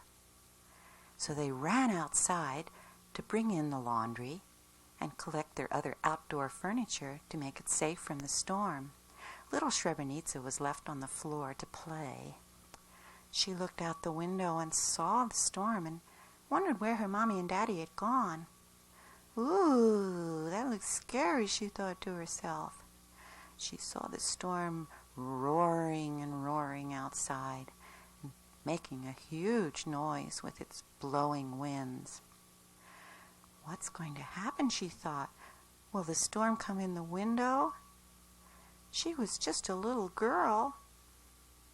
And she began to cower down, and the storm did break in the window, and the wind blew and raised the curtains and blew parts of the house away, until finally everything in the house blew away, and little Srebrenica was left all alone. She couldn't find her mommy and daddy, and they couldn't find her. They'd been blown far away too. But then a wolf mother came along, and when the wolf mother saw little Srebrenica, she thought it was one of her pups. So she picked up Srebrenica by the beautiful purple blanket her papa had made her, and she carried Srebrenica far away in the land where there were mountains and fields. Mother Wolf thought she'd better take this new pup back to where her other pups were. So she carefully carried Srebrenica along until she was all the way back to her forest home, which was a cave under a log. The wolf mother carefully carried Srebrenica inside the cave. She was going to introduce her to the other pups. "Here's your new sister," she told the other pups. And little Srebrenica looked around. Well, Greenheart, I am trying to understand that as well. Cosmic Apocalypse mentions that there was a genocide in Bosnia in the 90s. This much I understand. The details about this, or really, that much I don't know. We are watching a film from Nanny Lynn, who the parents have named their kid, singular, after a village where a massacre or massacres of about 8,000 people happened. And in this story, a storm of some sort has managed to break in the home and, Alice in Wonderland this shit elsewhere, where I guess wolves have picked up Srebrenica. I'm unclear on the why, but I am interested to see where this will go. And she saw all her new brothers and sisters. They felt very happy together, and so they fell asleep, while the wolf mother was out looking for prey. They all would need to eat soon. Srebrenica and her new brothers and sisters slept away, and then Mother Wolf brought back a rat she had caught and killed. She left the rat on the floor of the cave and went back out to look for other prey. Srebrenica and her new puppy brothers and sisters slept and slept until Srebrenica began to feel hungry, and they all opened their eyes, and Srebrenica looked around and she saw the dead rat that the mother wolf had left. She sat up and reached for it. Took a kid! little bite. This isn't bad. Oh, goodness. She tasted it, and then she shared it with all her brothers and sisters, and they all enjoyed a good meal. They were happy together in the wolf cave under the log. Months and years went by, and the little pup wolves grew up to be full-sized wolves. And they met Paddy Possum, who was another wild creature of the forest, and Charlie Crow, who liked to tell them everything he knew all day long. The wolf pups enjoyed their friends. Charlie Crow The wolves are went out standing to on hunt two for a legs? worm, You've and when he impressively found nailed one, it. he shared it with his friend Srebrenica. She was so wild, she ate worms and spiders that she found in the forest. She was a very wild child, and she was stretching her dad's purple blanket to be a bigger and bigger dress as each year went by and she grew larger.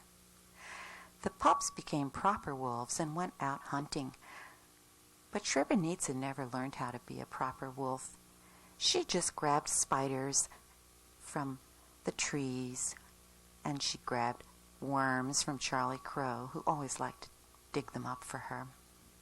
She became almost a teenager, still eating spiders. But such strange wild food always gave her a bad hair day, and her hair turned many different colors, and she was embarrassed. Oh, what am I to do, she thought. I'm What just the not hell? normal at all. This isn't the way hair is supposed to be.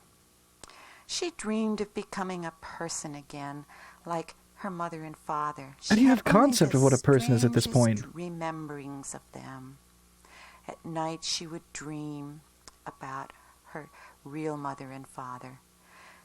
But her wolf mother was very concerned because Srebrenica wasn't acting like the other wolf pups.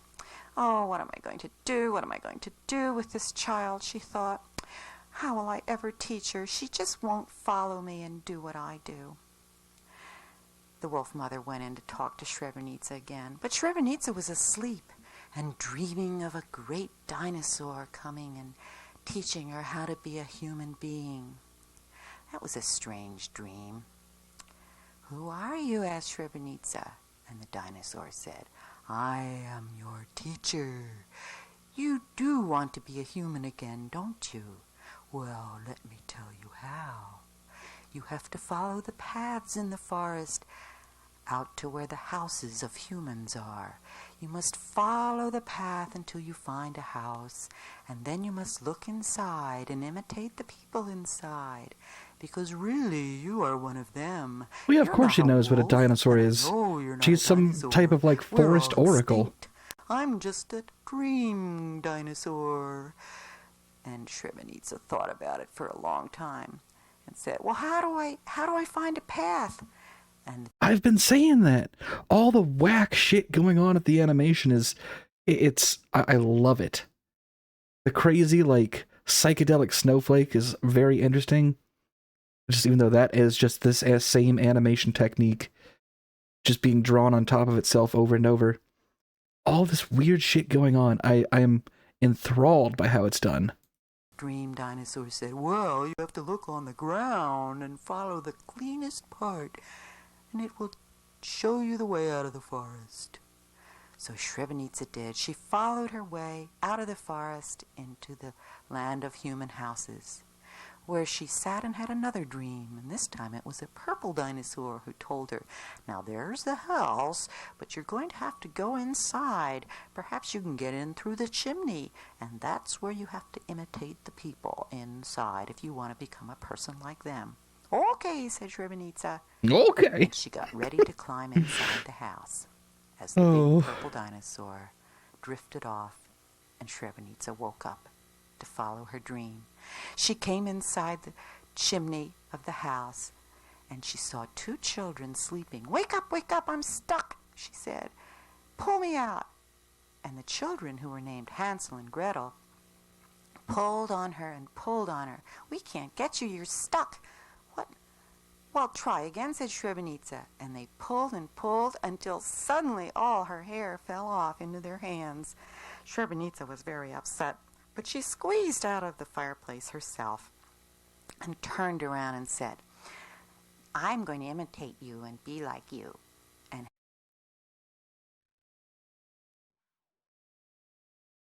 What a still.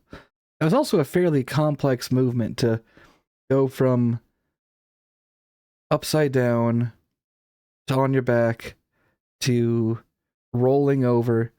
For an amateur animation, that's complicated.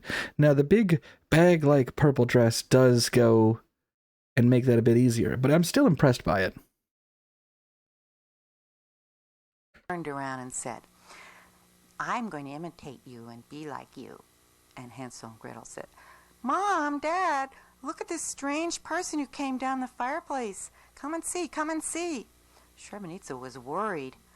But then when she saw the mom and dad, they were also surprised because it was her own mom and dad. Dad saw the blanket dress, and the mom said, hey, put on regular clothes. And she gave Srebrenica a wig and a new dress and brought her out some shoes. We're glad to have you back, she said. And they all were sent off to school the next day. 2 sisters and 1 brother. Srebrenica was the oldest, because Hansel and Gretel had been born much later. At school, Srebrenica saw a video about Princess Amaluma and the dinosaurs. And she was very interested because she'd seen dinosaurs in her dreams, too. So instead of going to school the next day, she called for her friend Patty Possum and said, what do you think? You think I can learn to fly like Princess Amaluma did? And go into the land You of might have cracked the case, dinosaurs and Greenheart. fly very fast. The fact that she's bald, Patty now Possum they thought can that was a recognize her. ridiculous idea. But Srebrenica never gave up. Remember, she was a wild child. And she flapped her purple skirt up and down faster and faster and said, I can fly. See, if I just practice, I'll learn to go faster and faster. She was late for school that day. In fact, she didn't go at all. Charlie Crow and Patty Possum thought this was a very bad idea. Oh, she's going to get in trouble, said Charlie Crow. She better go to school. Patty Possum said, I think she's too wild for that. And Srebrenica had been practicing and practicing her flying until now she was able to go high in the sky. Bye-bye, she said. I'm going back 65 million years, and I'm going to look for the dinosaurs. We just did this. Like Princess Amaluma did. She flew around the earth backwards, faster and faster and faster. Why? Faster than the speed of light, until she had gone back 65 million years. She came down to Earth in a vast desert. It was Australia. In the The middle last of story, Australia, some a girl small went faster desert. than light to see She dinosaurs. stopped flying and called for dinosaurs. Dinosaurs, dinosaurs, where are you? Where are you? Come here, come here. She didn't see any of them. Oh dear, I must have landed in a wrong place, she thought. I'll walk over the next hill and see if I can find some dinosaurs. But as she walked along, a huge Deinonychus saw her and followed her. That looks like something to eat, it thought. Srebrenica didn't see the Deinonychus following her. She'd gone over the next hill, and she'd seen a family of Minmies walking along the Australian plain. Oh, now they look like dinosaurs. She thought she would follow them, so she flew up to follow them along, just in time before the Deinonychus found her. She flew and flew until she saw apparently. a place that looked just like What where the fuck Princess does it mean? Amaluma had visited. There was a euplocephalus just going over the hill, and the Minmi family was walking across. So, They used the same Minmi in the last one, but they have improved the drawing of the Minmi this go round. Across the scene when Srebrenica landed. Now I'm sure I'm going to see more dinosaurs. And I want to warn them about the asteroid that's going to come and destroy their world. Maybe if I tell them to store up food, they'll be able to survive. Okay, hold on. Maybe we're getting somewhere with this. Pay attention. I'm going to give it the benefit of the doubt. There could be something happening here. Oh, I hope they'll listen to me. And she called for them. Dinosaurs, dinosaurs, come. I must tell you something important. So all the dinosaurs came up to listen to her. The Deinonychus said, well, I want to eat you. But Srebrenica said, no, no, no, I'm not your proper prey. It's time for you to all save your proper food so that when the asteroid comes from the sky, you will be safe while the sky is full of clouds and kills all the plants and your normal food. But they didn't quite understand. I'm going to look after them, promised Srebrenica, and she followed them off into the field. But the Deinonychus misunderstood her and just killed the first Euplocephalus he found and didn't store it away, just left it there on the ground. And then the T-Rex captured a Pachycephalosaurus and threw it to the ground. That was a strange way to store food, but it was the only way the dinosaurs understood. The meat-eaters just killed off all the plant-eaters they could find. They licked their chops and thought they could come back later to find the prey they'd killed. They went off to find more. Srebrenica saw all the dead plant-eating dinosaurs and was concerned. Oh dear, I think I've told them the wrong thing. This isn't working out the way I wanted it to at all, she thought. Isn't there any way I can save any dinosaurs so they won't become extinct? What can I do, she thought. She looked over the lake. It is. She saw that the T-Rex was even capturing the Minmies and throwing them into the water. That's not how to store food, she thought. I guess his brain is just too little to understand what I was talking about. Oh, I wish there was some way. There are a few interpretations as to how this could tie into a genocide or a massacre of this specific village. And some of the interpretations that I'm coming to immediately are not great. Do tell, Greenheart. I could save a dinosaur. She looked down near the dead Pachycephalosaurus, and then she saw that there was a pile of eggs nearby. So she picked one up and saved it in her pocket to take back to the 20th century. She flew off to see if she could find more dinosaurs to warn. She flew to a field where Myosauruses were gently eating flowers. They were just moving along in their normal way when Srebrenica came and landed in their field. She wanted to warn them. She tried to explain how they should try to save the flowers, put them in a big pile, but the Myosaurus didn't understand and thought Srebrenica was something to eat and licked off all her hair as if it were a flower. Ha ha ha ha! This is a yummy flower, thought the Myosaurus. Srebrenica was disgusted. She was always losing her hair. She went off to rest before her long flight back to the 20th century. I'd better take a nap first before I go, she thought, and she lay down in the field of flowers. The Myosaurus came and licked her and thought, this looks like an egg. I better sit on it to hatch it. And the Myosaurus sat. Oh, I'm ready for a new baby Myosaurus. And she licked the egg, what she thought was an egg, and waited for it to hatch. Pretty soon, pretty soon, pretty soon, she thought. I like being a mom. But then the egg woke up and it was Srebrenica. How dare you sit on me? I'm not an egg, said Srebrenica. I'm a person. You shouldn't sit on people. But the Myosaurus didn't understand. She had a very small brain, too. Srebrenica tried to explain to them about the asteroid that was going to come and destroy their world, but they just couldn't figure out what she was talking about. And then it happened. They saw an explosion far off on the horizon, and clouds of colored smoke came up into the sky. Srebrenica told them, "You're almost too late. Please gather your flowers while you can and save them." But the Maiasaurus didn't understand. Srebrenica said, "It's going to get dark, and all your flowers will die." And it did become dark. And Srebrenica decided, "I guess this is time for me to go back to the 20th century." So she picked up her skirts and flew away. It did become darker and darker, and all the flowers died, and it was so dark that the T-Rex couldn't even find any more plant eaters to kill for prey. And they all began to cry. They could see their end was near. They cried and cried in the dark, under the dark sky. Meanwhile, back in the 20th century, Charlie Crow and Patty Possum wondered where Srebrenica had gone. Will she ever come back, they thought?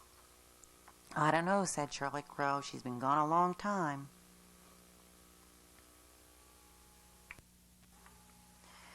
Srebrenica came flying back and said, "Look, here I am. I'm back."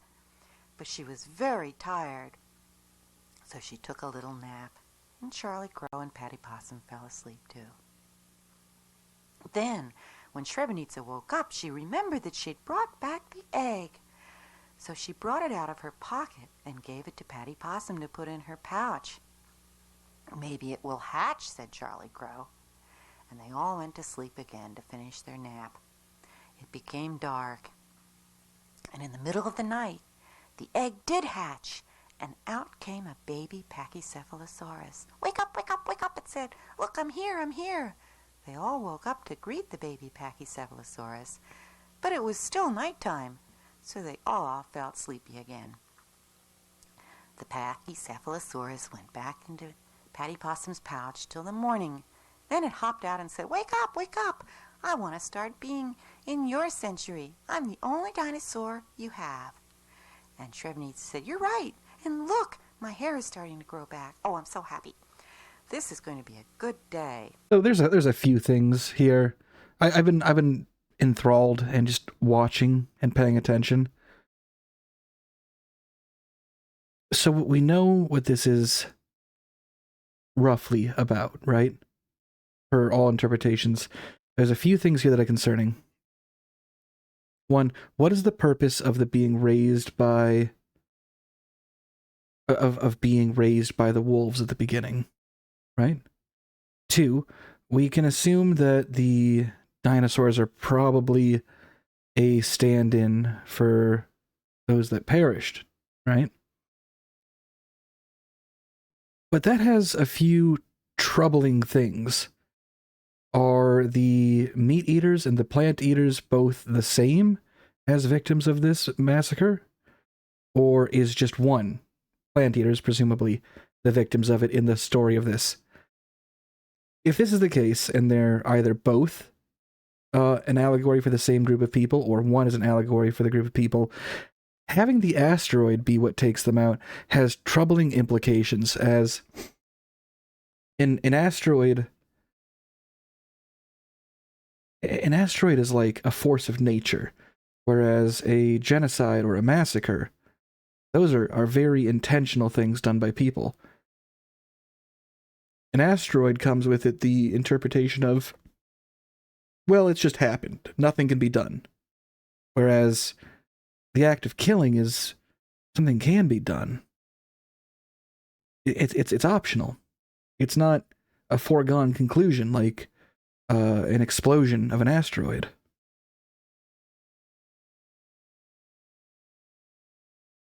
It's just, I'm curious. So now we have the Packy here. And what does this mean in the context of our story? I'm wondering if specific context regarding the historical facts would change the interpretation here, or if it would not change anything. I suppose I have some reading to do tonight once the stream is finished. Patty Possum said, "Well, do you want your brother and sister to see this dinosaur?" "Oh, I don't know," said Srebrenica. "You better hide, Pachycephalosaurus, before they see you." So Charlie Crow stepped in front of the Pachycephalosaurus, and the Pachycephalosaurus jumped back into Patty Possum's pouch just in time before Hansel and Gretel saw it. Patty Possum decided to walk off and take care of her new baby Pachycephalosaurus secretly in the forest. Srebrenica went to school with her brother and sister that day, while Patty Possum took Pachycephalosaurus to a field in the middle of the forest and told it to eat all the plants there so it would grow up and be strong. The baby Pachycephalosaurus listened carefully and began to eat. She ate and ate and ate, and as the weeks and months went by, she grew bigger and bigger until she was as big as a tree, even taller than some of the trees. She went back to the house where Srebrenica lived and looked for Srebrenica. And now we have the Srebrenica mirroring, was the away at parallel school with of her brother and sister. a child raised by the wrong parents. "Oh, I'm so lonely," thought Pachycephalosaurus. "I wish I could find that girl again. And where is Patty Possum and Charlie Crow?" Srebrenica was just coming home from school, and she greeted her friends, and when she saw the Pachycephalosaurus, she said, "Oh my goodness, you've grown so huge. What are we going to do with you?" Charlie Crow said, "Well, she's too big to fit in your house. She'll just have to wander around in the forest where there are plenty of plants to eat." Just then Hansel and Gretel came along. The others had run back into the forest, but Hansel and Gretel called for Srebrenica, said, "Come on home. Mom doesn't like you to run away." So she did. She was becoming a normal person. But when the Pachycephalosaurus... You think the parents, like, okay, we're gonna name our first child after a village in Bosnia, where, as they put it, quote, "something terrible happened," is what they said at the very beginning of this film. That's putting it lightly. A little strange. And then a fucking goddamn tornado, Wizard of Oz is, I said the wrong story before, Wizard of Oz is that child to being raised by wolves. And they're like, okay, first kid didn't go so good. You know, maybe naming our kid that way, bad idea. We'll have 2 more kids, and we're going to name them Hansel and Gretel. And it's like they lost their creativity with the first one. Probably had a whole theme they were going to do. Their tragedy child is blown away in a tornado, so they changed theme. It could be. Yeah. They just like, hey, we're going to go for like a more recognizable fable. Some Grimm's fairy tale shit. Saurus asked to come in. Srebrenica said, "Shh, go away. You're too wild now. You have to live by yourself in the forest." The poor Pachycephalosaurus wandered through the woods and the fields looking for another Pachycephalosaurus. But she was the only one in the world. She had to live a very lonely life. Her only friends were Charlie Crow and Patty Possum. But they were so little compared to her. It was hard to even bend her head down to talk to them. She did have a lonely life. One more time she came back to Srebrenica's house and called for her. Come out and play and be my friend." But Srebrenica had become a normal person then, and the poor, sad Pachycephalosaurus had to live the rest of her life all alone. Okay, interpretation time. Here's what I'm coming to. The dinosaurs in general were the victims. And I am interpreting this as like, oh, they, you know, the ones that survived, this thing, everyone died, right? And the ones that survived are Packy here. Now they don't have any friends or family to relate to, and they're all very lonely. It is a very, very simple way of explaining it, but again, you got to remember that these are being written for little kids. And explaining the concepts of mass human death is, on its own, probably pretty difficult for them to grasp. I don't know at what age you can start even attempting to explain that to them. I mean, you could attempt at any age, but, your results may vary. So the idea of, hey, here is a cataclysm that you understand, the dinosaurs. And here is this village, this city, however big the town was, that your parents keep talking about. A similar cataclysm happened here. There's no one left. The ones that are left are now very lonely and alone.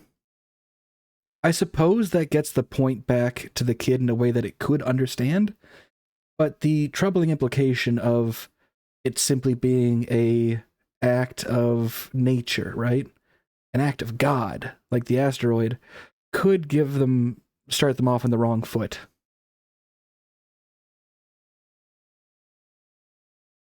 That's my interpretation. It's clumsy, but this whole thing is a little bit clumsy. It's not perfect. I appreciate that an effort was made to try to sort of broach the subject with kids in a way that they can maybe wrap their head around. But it is problematic in some respects. Still, I do think that the point was made. Otherwise, I wouldn't be here at this very stage attempting to explain what I've gotten out of it. If you have a different interpretation, by all means, type it in chat. I'll try to read it off. But that's where I am thinking this must have happened. I don't think we're going to be able to get to the third set of films. Second, technically, but we skipped it for the more notable ones.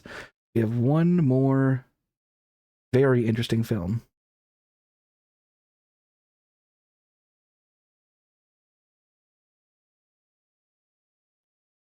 Yep, that's from the interview. It's straightforward enough.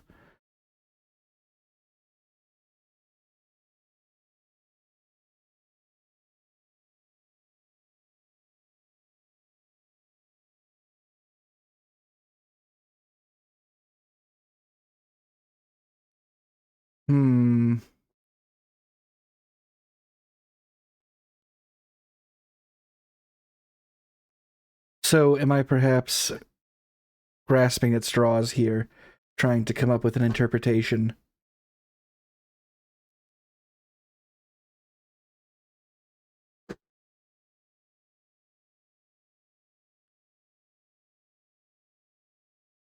Well, speaking of vaguely scientific, our last film, and the longest, is Bob the Blob. You know what? I'm gonna stick with it. I'm gonna say that my interpretation is accurate and was Nanny Lynn's intention, and you can bite me. you can bite me. If Nanny Lynn says it's different, I think my interpretation makes a lot of sense, given the context of what we have, of trying to get the kids to understand what the fuck mommy and daddy are talking about. It works. Let's see Bob the Blob. This one's weird. Perhaps the weirdest. That's the end of the Srebrenica story. But there's another story coming. It's coming right after this fuzzy part. And it's going to be called The Story of Bob the Blob. Once upon a time, in a medical laboratory, 97. There was a man named Dr. Sinti. Dr. Sinti was experimenting with antibiotics. At the end of a long work day, he turned off the light and let... Cover that up, Dick! You can't just leave it open! Fuck, we already figured out penicillin. And his dish of antibiotic became a kind of a blob that started growing out of it. At first it looked like a worm. Then it changed its shape again, and it began to form legs, and then it turned back into something like a fish. It swam around a little bit, and then it grew arms and a head, and it grew taller. It scratched its head, and eyes and a mouth and hair appeared. It had little blue boots on, and when it saw it was in a dish, it climbed out and suddenly announced, "I'm Bob the Blob. I'm a new little boy. I'm going to look over here. No, I better not fall off this table. I'm going to go to the other side." But he didn't see the edge, and he did fall off onto the floor. But he was a strong little fellow, and he jumped up just in time to explore the electrical outlet he could reach. Ooh! Got some I was going Mega Man boots. Oh, I don't think it's a good idea. Then he walked over to a cage, and he... Is this my origin story? No, this is something else. I was not a petri dish baby. I had to work very hard to get where I am, and none of the steps involved a petri dish. He met a mostly just a lot of cursed objects, and you get enough of those in one place, and eventually magic happens. That's yeah, that's it. That's all there is to it. laboratory rat. He was very interested in her. Canonically, I can't actually do any magic. I simply utilize the various items around me for their effects while absorbing the negatives. So any sort of a horrible necromancy, I'm not the one doing it. It's a cursed, wretched staff that, like, siphons off all my memories and causes me to age at, like, 18 times the rate. But you kind of contrast that with another cursed object. One that, like, makes it so that you'll never age. And everyone that you ever knew and loved, you'll eventually see die because you're immortal, but in, like, the worst way. They cancel each other out. See what I mean? If you get enough of those in one place, it kind of shakes out. But there's sort of like an endless miasma of suffering that occurs around you. Yeah, you win some, you lose some. He wanted to go in the cage and become friends.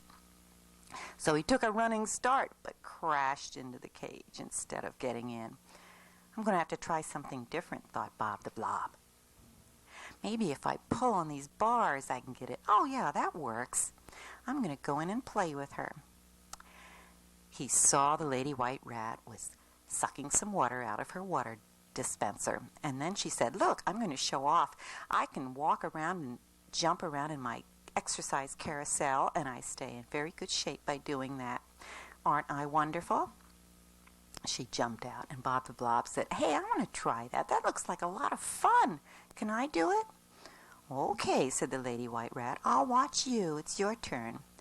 So Bob the Blob squeezed into the cage and jumped into the exercise carousel. "You watch. I'll bet I can do it even better than you," he said. And he carefully started walking around the cage to make it go around. "See? I follow what you're saying, Greenheart. Fine. I'll bet I can do it even faster than you." Oh, be careful, Bob. Faster and faster and faster as his legs went so fast they began to dissolve, and soon poor Bob the Blob was just a pile of powder. The lady white rat decided to take a little taste. This tastes pretty good," she thought, and she licked it until it was almost all gone. Then she suddenly started to feel a little strange, and she began to turn the colors that Bob the Blob was. Oh, I think I have a headache. Oh, Bob the Blob is hijacking her nervous system. She twisted her head back and forth and felt herself changing, and she did. She changed into something that looked more like a frog than a mouse. But it was a hungry frog, and it leapt over to get every last speck of the Bob the Blob powder. After the last little speck was eaten, what Sog? You don't like the idea of a little dust boy completely subsuming your being and transforming you into a amphibian? Until suddenly it changed again and became something like a lizard or an iguana. The next morning when Dr. Sinti came back, he said, "Oh my goodness, what happened to you?" The lizard tried to explain to Dr. Cinti about having been a white rat but eaten Bob the Blob. Dr. Cinti didn't understand. So the lizard decided to show Dr. Cinti that she was still the white rat, and she went back into her exercise carousel to show that she was the same animal that used to climb around. Are you the rat, or are you like the Bob lizard? What are you? Dr. Cinti thought, maybe I can do a new experiment with this creature. At least try to change it back into a lady white rat again. So he took the lizard and took it back to his laboratory. Yes, Greenheart. Put her down and decided I'm not maybe one if for he injected transformation a little stuff. more of his antibiotic in the lizard, it would turn back into a white rat. But instead, the lizard fell to the ground and began to become even bigger than it had been before. With all that new antibiotic in it, it was getting huger and huger. In fact, so large that it suddenly realized it better jump out the window before it became bigger than the whole building. Out of the window into the countryside it went, still growing, and then changing again. It turned into a giant pussycat. It landed on a house and crushed it. It didn't know what it was doing. It was just becoming bigger and bigger. It jumped around, playing Bob the by Blob, you itself, killed just those the way a people. cat will do. Oh, It was much bigger than any ordinary cat. oh, Greenheart. It went Yes, walking along, I'm very making familiar with huge that. pounding sounds on the floor of the forest. It doesn't do anything for me, but I Soon find it it was like so big that it was as big as a anthropologically mountain. interesting, And is when what I'll it say. meowed, it roared so loud it sounded like thunder. It grew so huge that it was prancing around the northern hemisphere of the world and causing all kinds of terrible weather phenomena. Dr. Cinti back in the laboratory decided he had to do something to stop this huge cat from ruining the world. He put some antibiotic in a needle and put it in Antibiotic? I'm sorry, you can't... So what happens if Bob the Blob comes up with an antibiotic? You can't double negative everything around you, Dr. Cinti. You should have learned this in school. rocket to send up to try to catch the giant cat and change it back to a normal-sized animal. Off the rocket went up into the top of the world. He had aimed it carefully enough so that it went right smack into the cat's bum, and Rocket enema. the cat began to shrink again. If it works, I guess. Still shrinking down. Good on you, Dr. Cinti. Dr. Cinti saw the cat, now back to him. How are you sure it's the same cat? It's not as big as Asia, and it's a different color now. Are you sure? There's no rocket in its ass. Dr. Cinti, that could just be a cat. Normal size, and said, "Come and sit That's what on I'm my asking. lap while I think about how to bring you back to being a lady white rat. Maybe if we go back to the laboratory, Crushed by its titanic musculature, perhaps. I can inject you with something that will help. Or maybe you just have to wait, and then you'll become back to your normal self." While the cat was walking along, it changed again and became a little raccoon. When they went back to the lab, the little raccoon carefully walked over to it, what used to be its cage, and waited to turn back to a lady white rat. Dr. Cinti thought, "I wonder how this all happened." So he stirred his antibiotic one more time, It's a big dish. decided to wait and watch. Oh, then it began that odd process of turning into many different things.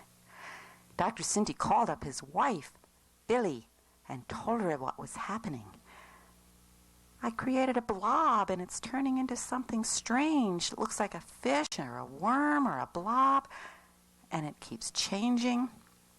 And now it's becoming something that's looking like a human being, a very tiny human being." Billy was excited to hear this, and Dr. Cinti said, "I think it's becoming a little boy, a very small boy." And he it stepped out of the dish and kicked it away and introduced itself. "I'm Bob the Blob," it said. Dr. Cinti said, "Hello. You are something amazing. I'm going to take you home to my boys. They're named Dylan and Jake. Will you come home with me and be their pet?" And Bob the Blob... Now, you can't have pet people. It looks like a people. It talks like a people. It might be people. Dr. Cinti, you can't have pet people. And yes, there are apparently 2 Bobs here. What happened to Bob A? Is Bob B just gonna go ahead and do the same mistakes that Bob A did? Is this like the Bob cycle? You know, that's a good point. Thing turned into a rat, into a frog, and a lizard, and a cat that already killed one family. What happens in the house? Bob thought, that sounds like a good idea. They might be more fun than the Lady White Rat. More fun than the Lady White Rat. This Bob B retains the memories of Bob A. The implications here are staggering. Dr. Cinti brought Bob the Blob home to his boys, who were waiting on the couch for their dad. "See what I brought you," he said. "His name's Bob the Blob. He can be your little friend." The boys were excited to have a new friend. "Oh, you're so cute. Will you come and have a bath with us? Mom's going to tell us to bathe any minute." Mama Billy did come in and said, "Time for your bath, boys. Go upstairs. I'll pour the water." So the boys took Bob the Blob upstairs to take a bath. "Jump in," they said, and he did. But he began to dissolve, and the boys just in time reached for parts of him, and all they could save were his little blue boots. Oh, they were not happy. "Dad, look what happened to the We blob, killed the blob." Bob. Whoop. They were not happy. "Dad, look what happened to the blob, the blob. The blob dissolved." And Dad said, "Oh, don't worry, boys. Maybe tomorrow I can mix up a new Bob for you." Ugh, that's ghastly. Oh, you killed your first pet. I'll bring you another one tomorrow. We must temper your bloodlust. I guess he wasn't waterproof, was he? Meanwhile, back in the laboratory, the little raccoon was waiting to turn back into the Lady White Rat. It was very impatient. It paced back and forth in the floor of the cage. It was too little to ride the exercise carousel. But finally it did turn back into the Lady White Rat, and she was finally happy again.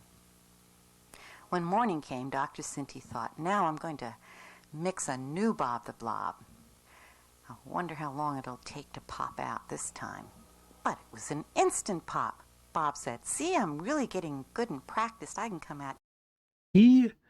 So it appears that some of his intelligence remains in the dish.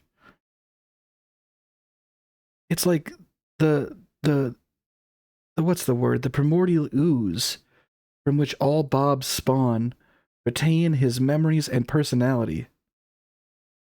Yeah, the blobs are consubstantial with Bob. That's a great use of that word, by the way. What happens if we have 2 Bobs running around? I'm just saying, it raises questions. You formed a functionally a memory ooze with a sentience attached to it. Instantly now, Dr. Cinti said, "This time when I take you home, you have to be careful not to get in any water because it made you dissolve, and that made my boys disappointed." "Okay," said Bob. Not worried at all about Bob's well-being, but instead that the boys were displeased by your death. Stay alive longer, Bob. That they might kill you themselves, or that you might prove to be worthy prey. Don't disappoint my boys, Bob. You don't want to know what happens to disappointments. The Blob, "I'll try to remember." So Dr. Cinti took Bob home to give him to his boys to play with. The boys had built a Lego house to keep Bob safe in, away from the bathtub. "Here he is," said Dr. Cinti. And the boys were so happy to have their little friend back again.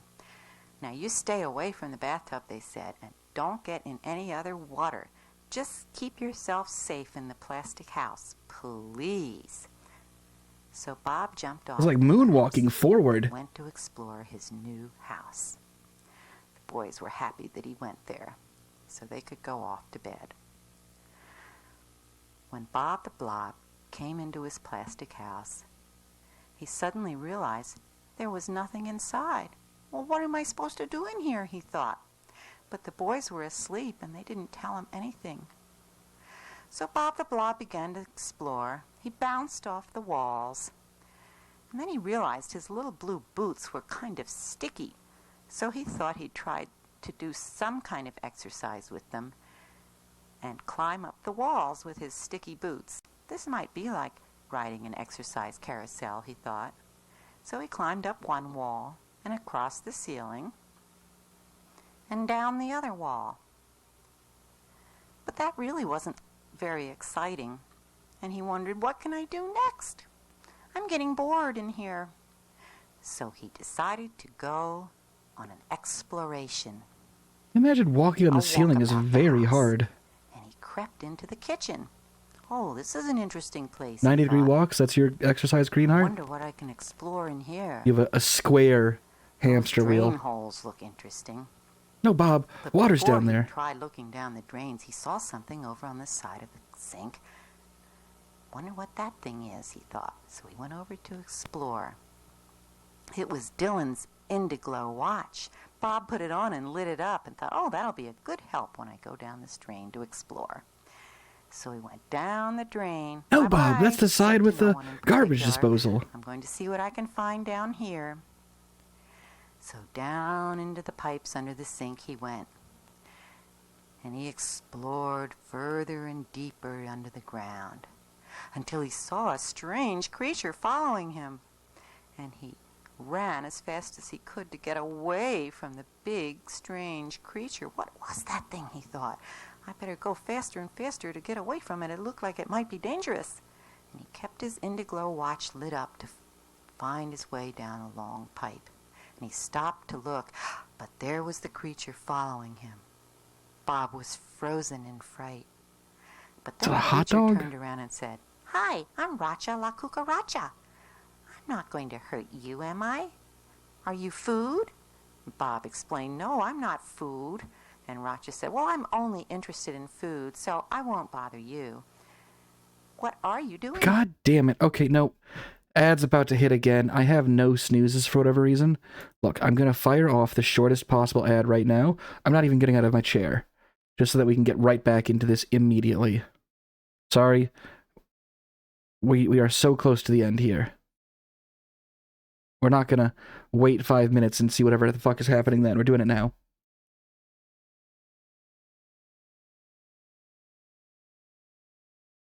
Thank you for your patience, folks.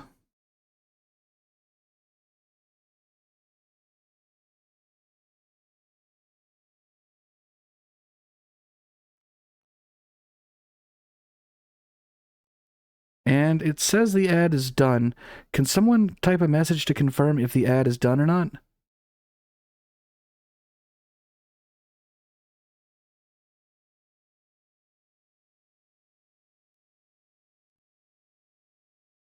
Okay, I think we're back.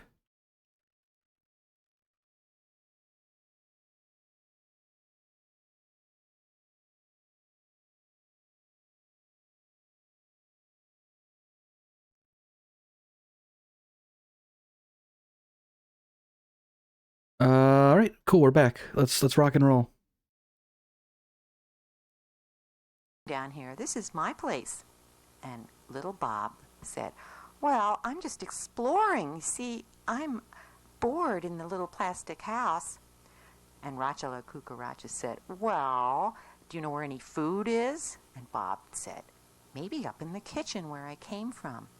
Oh, you want to follow me? Said Bob. Oh, yes, said Racha la Cucaracha. So Bob held onto her antennae and pulled her toward the sink. Don't pull on those, that probably hurts. He had come from. He thought maybe they could find some food up there for Racha la Cucaracha. Bob came out first and climbed out of the sink. And then he turned around to call for his new friend. Come up, just climb up the pipes, he said. Just come up. Hurry up. I think people are waking up. We'll have to find the food before they catch us, and then we can hide. So Racha came up. She wanted to look for food. Jesus, that's a Dylan big said, cockroach. I hear somebody coming. Quick, we've got to hide. But before they could hide, someone came in the kitchen. It was Mother Billy. And when she saw the huge cockroach, she was frightened and disgusted. Bob, why did you bring this dirty creature into my clean kitchen? This isn't what I want at all. Go away, she said to the cockroach. But Bob and the cockroach decided to run away and hide. I hope they went back down the drain, said Billy. But as you know, they didn't. They had run farther and farther away from the sink, as far away as they could go. In fact, Bob had taken Racha to hide in his little plastic house. I love just the haphazard He thought rotation. he'd stay there until the boys woke up. You can stay here with me, he told Racha. And Racha said, okay, but I want some food. Where's some food? When the boys woke up, they saw what was in the little plastic house, and Dylan said, hey, Bob, you're wearing my Indiglo watch. That's mine. And Bob said, well, I'm finished with it now. You can have it back. So Dylan took it. We want some food. And then Jake said, well, I'll give you some food if you climb into my little insect keeper. He put in a plastic box for Racha to climb into. Okay, now you promised some food. I want some too, said Dylan. Little Bob. And Dylan told him, All one take. Mistakes and all. It's charming. I think I like it better with the mistakes from the one take. okay, come on out and I'll see if I can find some food for you and for Racha. So Dylan reached his arm into the plastic house, and Bob stood on his hand while Dylan carefully took him out of the house. It was time for Dylan and Jake to get ready for school. But before Dylan left Bob to get into more trouble, he had an idea. I think I can keep you safe in here, he thought, if I keep you in this big container. What is... He brought out a plastic container that his mother used for salad, and he put a blue plastic cup in the middle. What are you doing? Then he went to fetch a pitcher of lemonade and poured it in the plastic No, container. you're putting him in a lemonade Now, jail. Bob, I want you to stay safe in this cup. Don't try to reach out or you'll dissolve. I have That's to go to school now. fucked, Dylan. But I thought I was going to get some food, said Bob. I don't like being in here all alone. Where's... You were inadequate prey, Bob. Dylan has set you in his first saw trap. He'll make a lot of these down the line.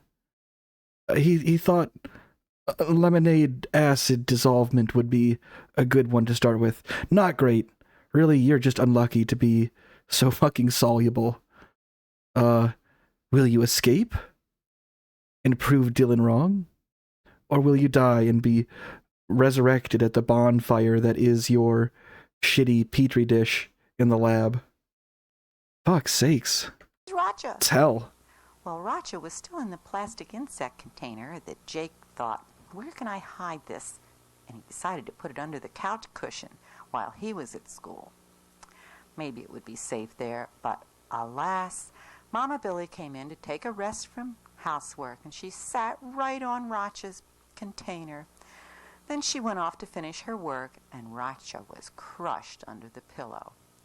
Meanwhile, Dylan was getting very tired of being alone in the blue plastic cup, so he tried to step out, but he stuck his foot in the lemonade, and of course it dissolved again. He tried the other foot, and it dissolved too. Poor little Bob. Now he was so short he couldn't even hold himself up in the blue cup, and he sank down into the bottom of it. When Dylan came back from school, he said, Bob, where Dylan, are you're you? a sick puppy. And when he brought him out, poor Bob, he had no more feet, just little stumps of his boots. When Jake came home, he found Racha had been crushed, and he was sad too. Oh dear. Poor little Bob could barely walk. And Dylan said, you better stay in the plastic house and stay safe. You put him in that danger. Jake threw in the crushed racha, too, to hide it from his mother. And his mother came and sat down and said, boys, come in here. I want to talk to you. You both have something important to learn about pets. Now, your dad was very nice to bring you Bob the Blob. Yeah, here's the thing. Their dad is enabling this. Perhaps the only, and maybe I'm about to be proven wrong by what she's about to say, who knows. The only normal one here seems to be the mom. These two kids are like, make him dissolve his fucking legs, or better, his whole body. Yeah, throw him in the jail with his dead buddy's body. And these kids they're sick fucks. They're gonna be on the news one day, and not for something good. Home. But to take care of him, you have to keep him away from water, and I don't want you ever to bring a cockroach around again. Bob did it, said the boys. Well, you have to tell Bob to keep away cockroaches. They're very dirty creatures, and we can't have them in our clean house. They carry diseases. The boys weren't happy to hear that, but they promised not to play with cockroaches anymore. And Mama was satisfied. Off they went. But little Bob was just pacing around in his plastic house, being bored again. What am I supposed to do now, he thought. I don't even have Racha to play with. Jake had thrown in the crushed Racha, who was dead, and Bob thought, they never even gave me anything to eat. So he tried tasting a little bit of Racha, and he ate almost all up. But then he realized he'd been eating his friend, and he began to cry. Bob, that's fucked, dude. He was a sad little Bob the Blob. He cried himself to sleep. But then while he was sleeping, at least finish your meal. Amazing happened. Racha the Cucaracha's wings began to grow out of Bob the Blob. He was such an unstable little creature. And when Bob woke up, he realized he had something new flapping on his back. It was Racha's wings. Oh, this isn't too bad, he thought, and he sat up and started practicing flying. This is kind of fun, he thought. Now I'm just like a butterfly. And he flew out of the plastic house just as Mama Billy was bringing in a beautiful vase of flowers to decorate her living room. She didn't see Bob flying around as she went to do more housework. Bob said, oh, this is fun. Look at those beautiful flowers. I'm going to go up and... He's learning from the boys. The boys and their sick fucking games. Bob has imprinted on their value system. If I eat my friends, I gain their strength. Now we have to wonder, and Bob's immortal. He'll be pulled out of that dish anytime he fucks up. Have the boys created a greater villain than themselves?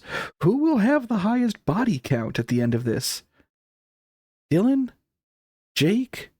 Or the strange homunculus that is able to absorb the strength of his dead friends by eating their flesh? I know who I'm voting for. Sniff them. For the highest body count. I'm not endorsing Bob's eminent just bloodbath. Imminent, not eminent. You know what I mean. They look so pretty.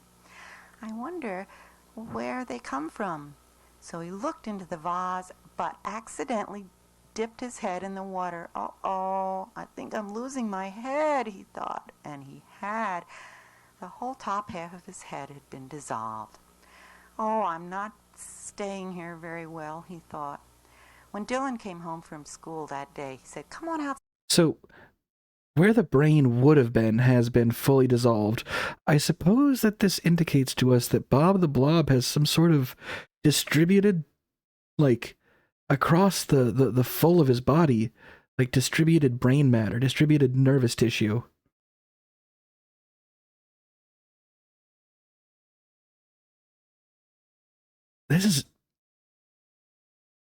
That means he can't, you shoot him, and he's gonna be fine. As soon as he finds a way to reconstitute himself, matter control is already one thing. If he can find a way to restore his matter, he is invincible. Outside and play, Bob. I see you've grown wings. How wonderful. Dylan took Bob out to the park, where Srebrenica was sitting and knitting. Little Bob said, "Oh, who are you? Can I play with you?" And he stopped, and accidentally he got poked with one of Srebrenica's knitting needles. Okay, and hold he on. began dripping antibiotic until he fell into a pond. So he can bleed. He got stuck by a needle and immediately started bleeding. Would those bits of antibiotic that he's made of, would those reconstitute into a new Bob or Bobs?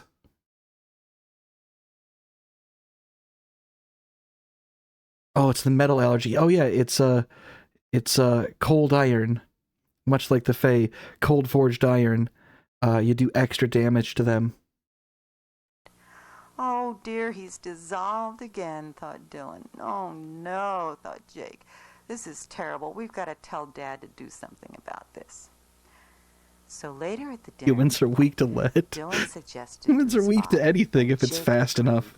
"Dad, you've got to try to put something in the Bob the Blob mixture so that he's waterproof."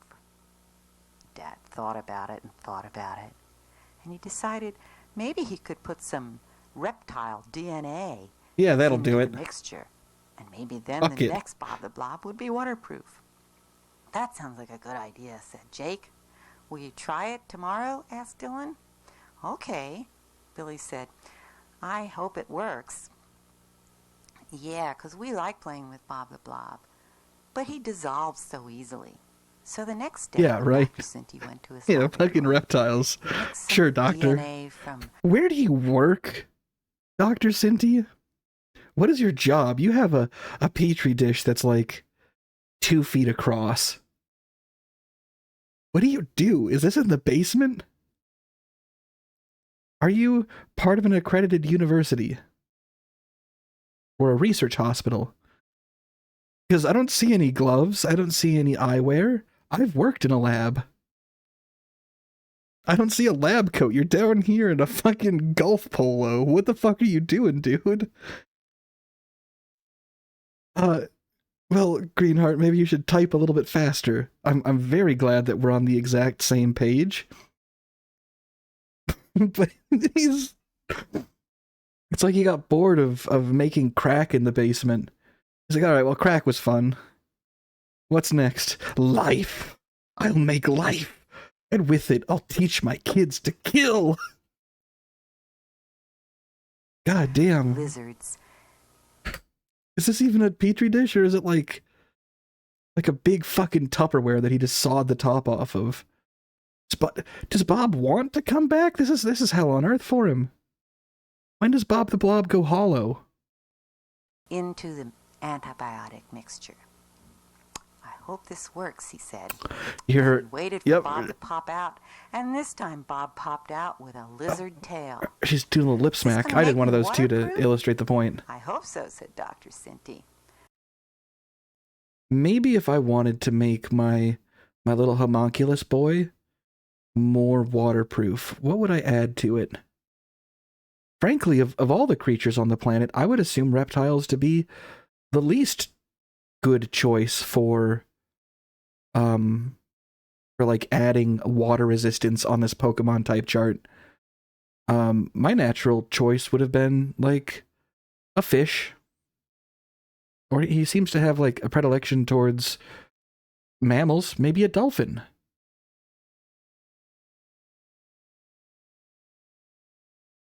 Do we want him to retain water? It seems like any water retention's an issue. I think like water, like living alongside it. Water tolerance is what we want. Mix him with a killer whale. We've already made a murder machine. Let's just get him started. Kickstart this motherfucker. That could work. A duck could also work. I think I'd like to make him into a killing machine. We already know he's going to end up there. If we enable him, add some latex. We're not making a latex homunculus. We're going to end up with some sort of latex transformation shit. No, no latex transformation homunculus. No, you can't do that.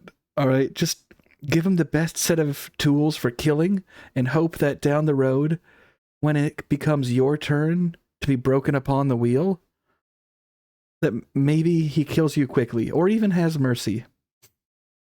I can't imagine this little fucker kills you very quickly with oily feathers or latex. Both of those sound like not good ways to die.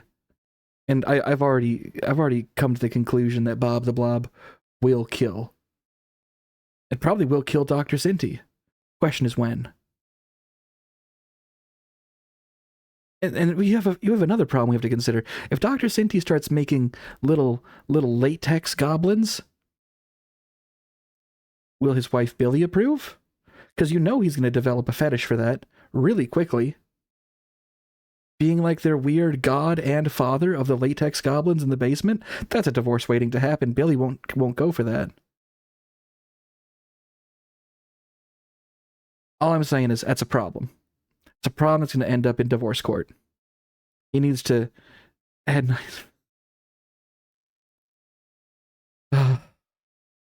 we have got to continue. Yeah, something will happen. I'm going to take you home and we'll try a test to see if you've become Test? You're in a lab. Don't test in the living room. Don't test in the bathtub or the sink or the vase. You're in a lab. Probably in your basement. Do the test here. That's where you do testing, is a lab. You don't do the tests at home. What the fuck kind of scientist are you if you're doing your tests at home and not in the lab? Specifically not in the lab. Oh, I hope it's a good test, said Bob the Blob. I don't want to dissolve again.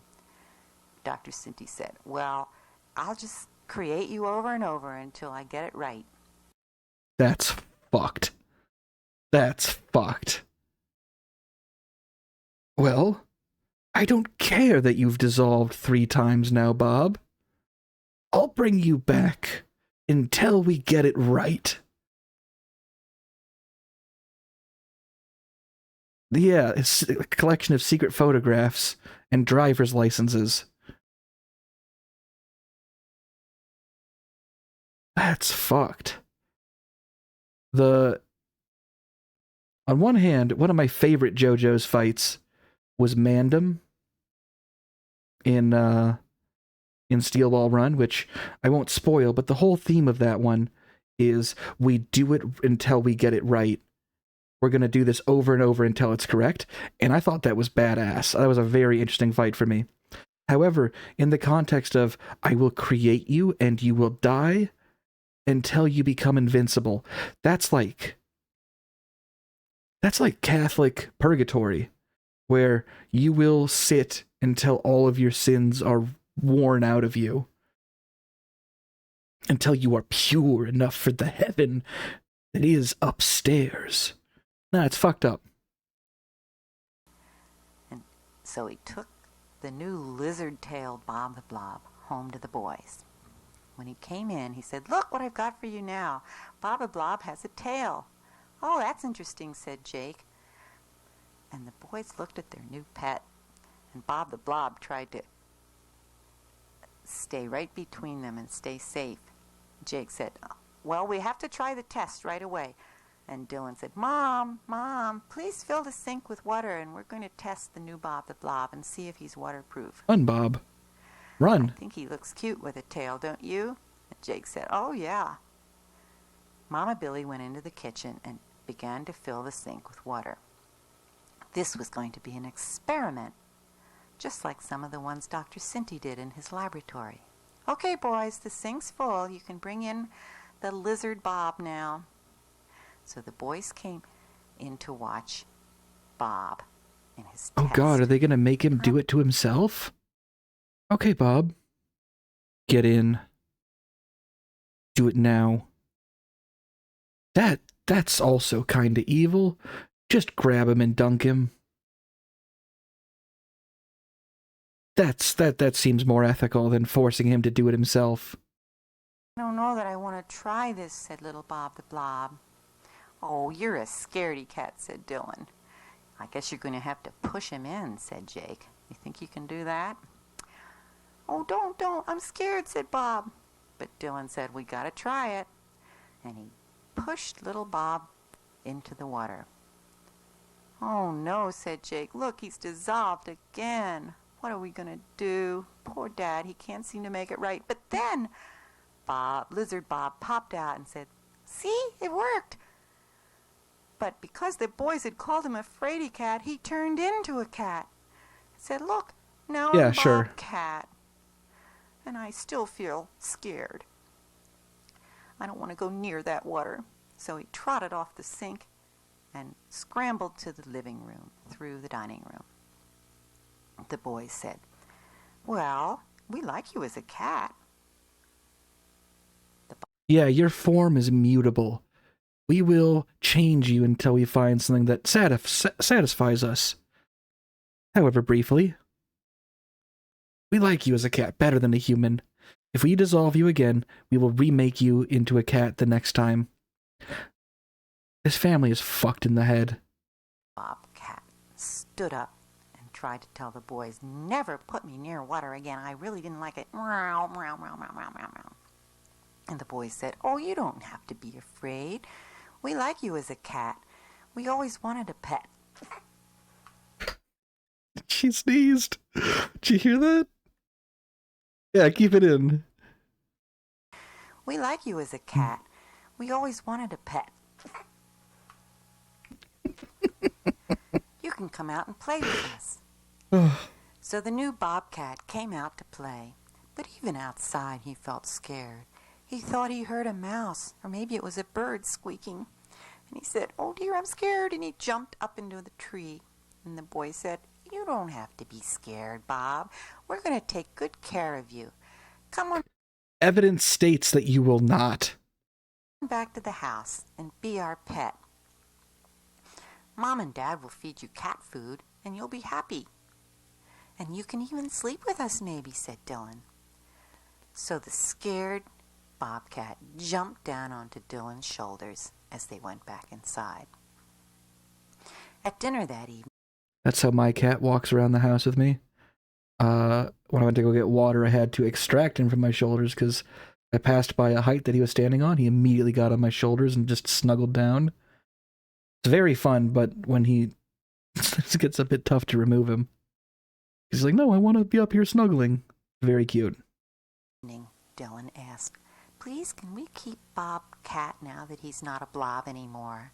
"Yeah, we want him to be our regular pet and live with us forever," said Jake.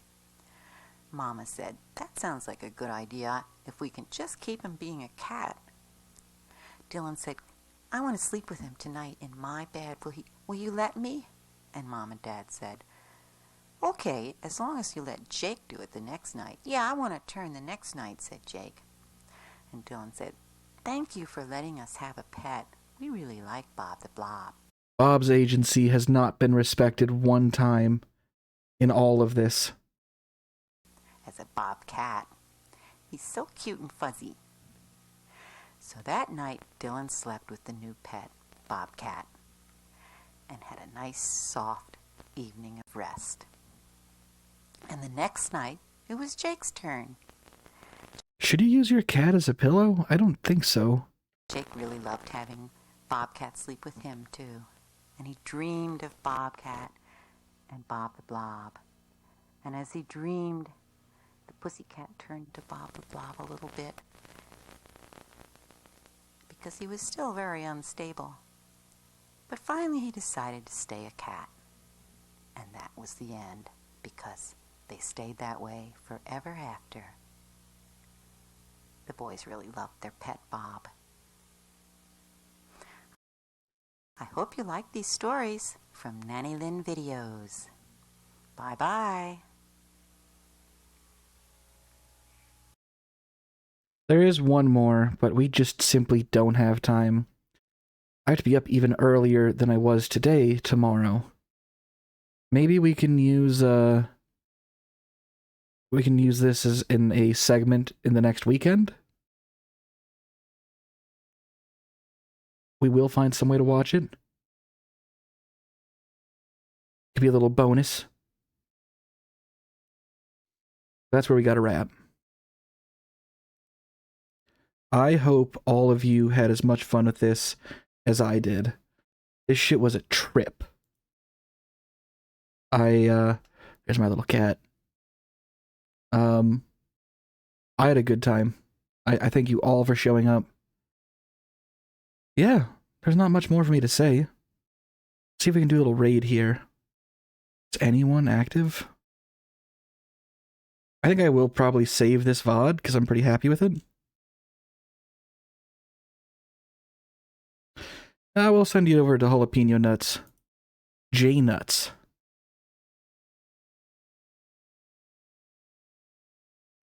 Hope you all have a nice night. Thank you for coming by. Take it easy. See ya.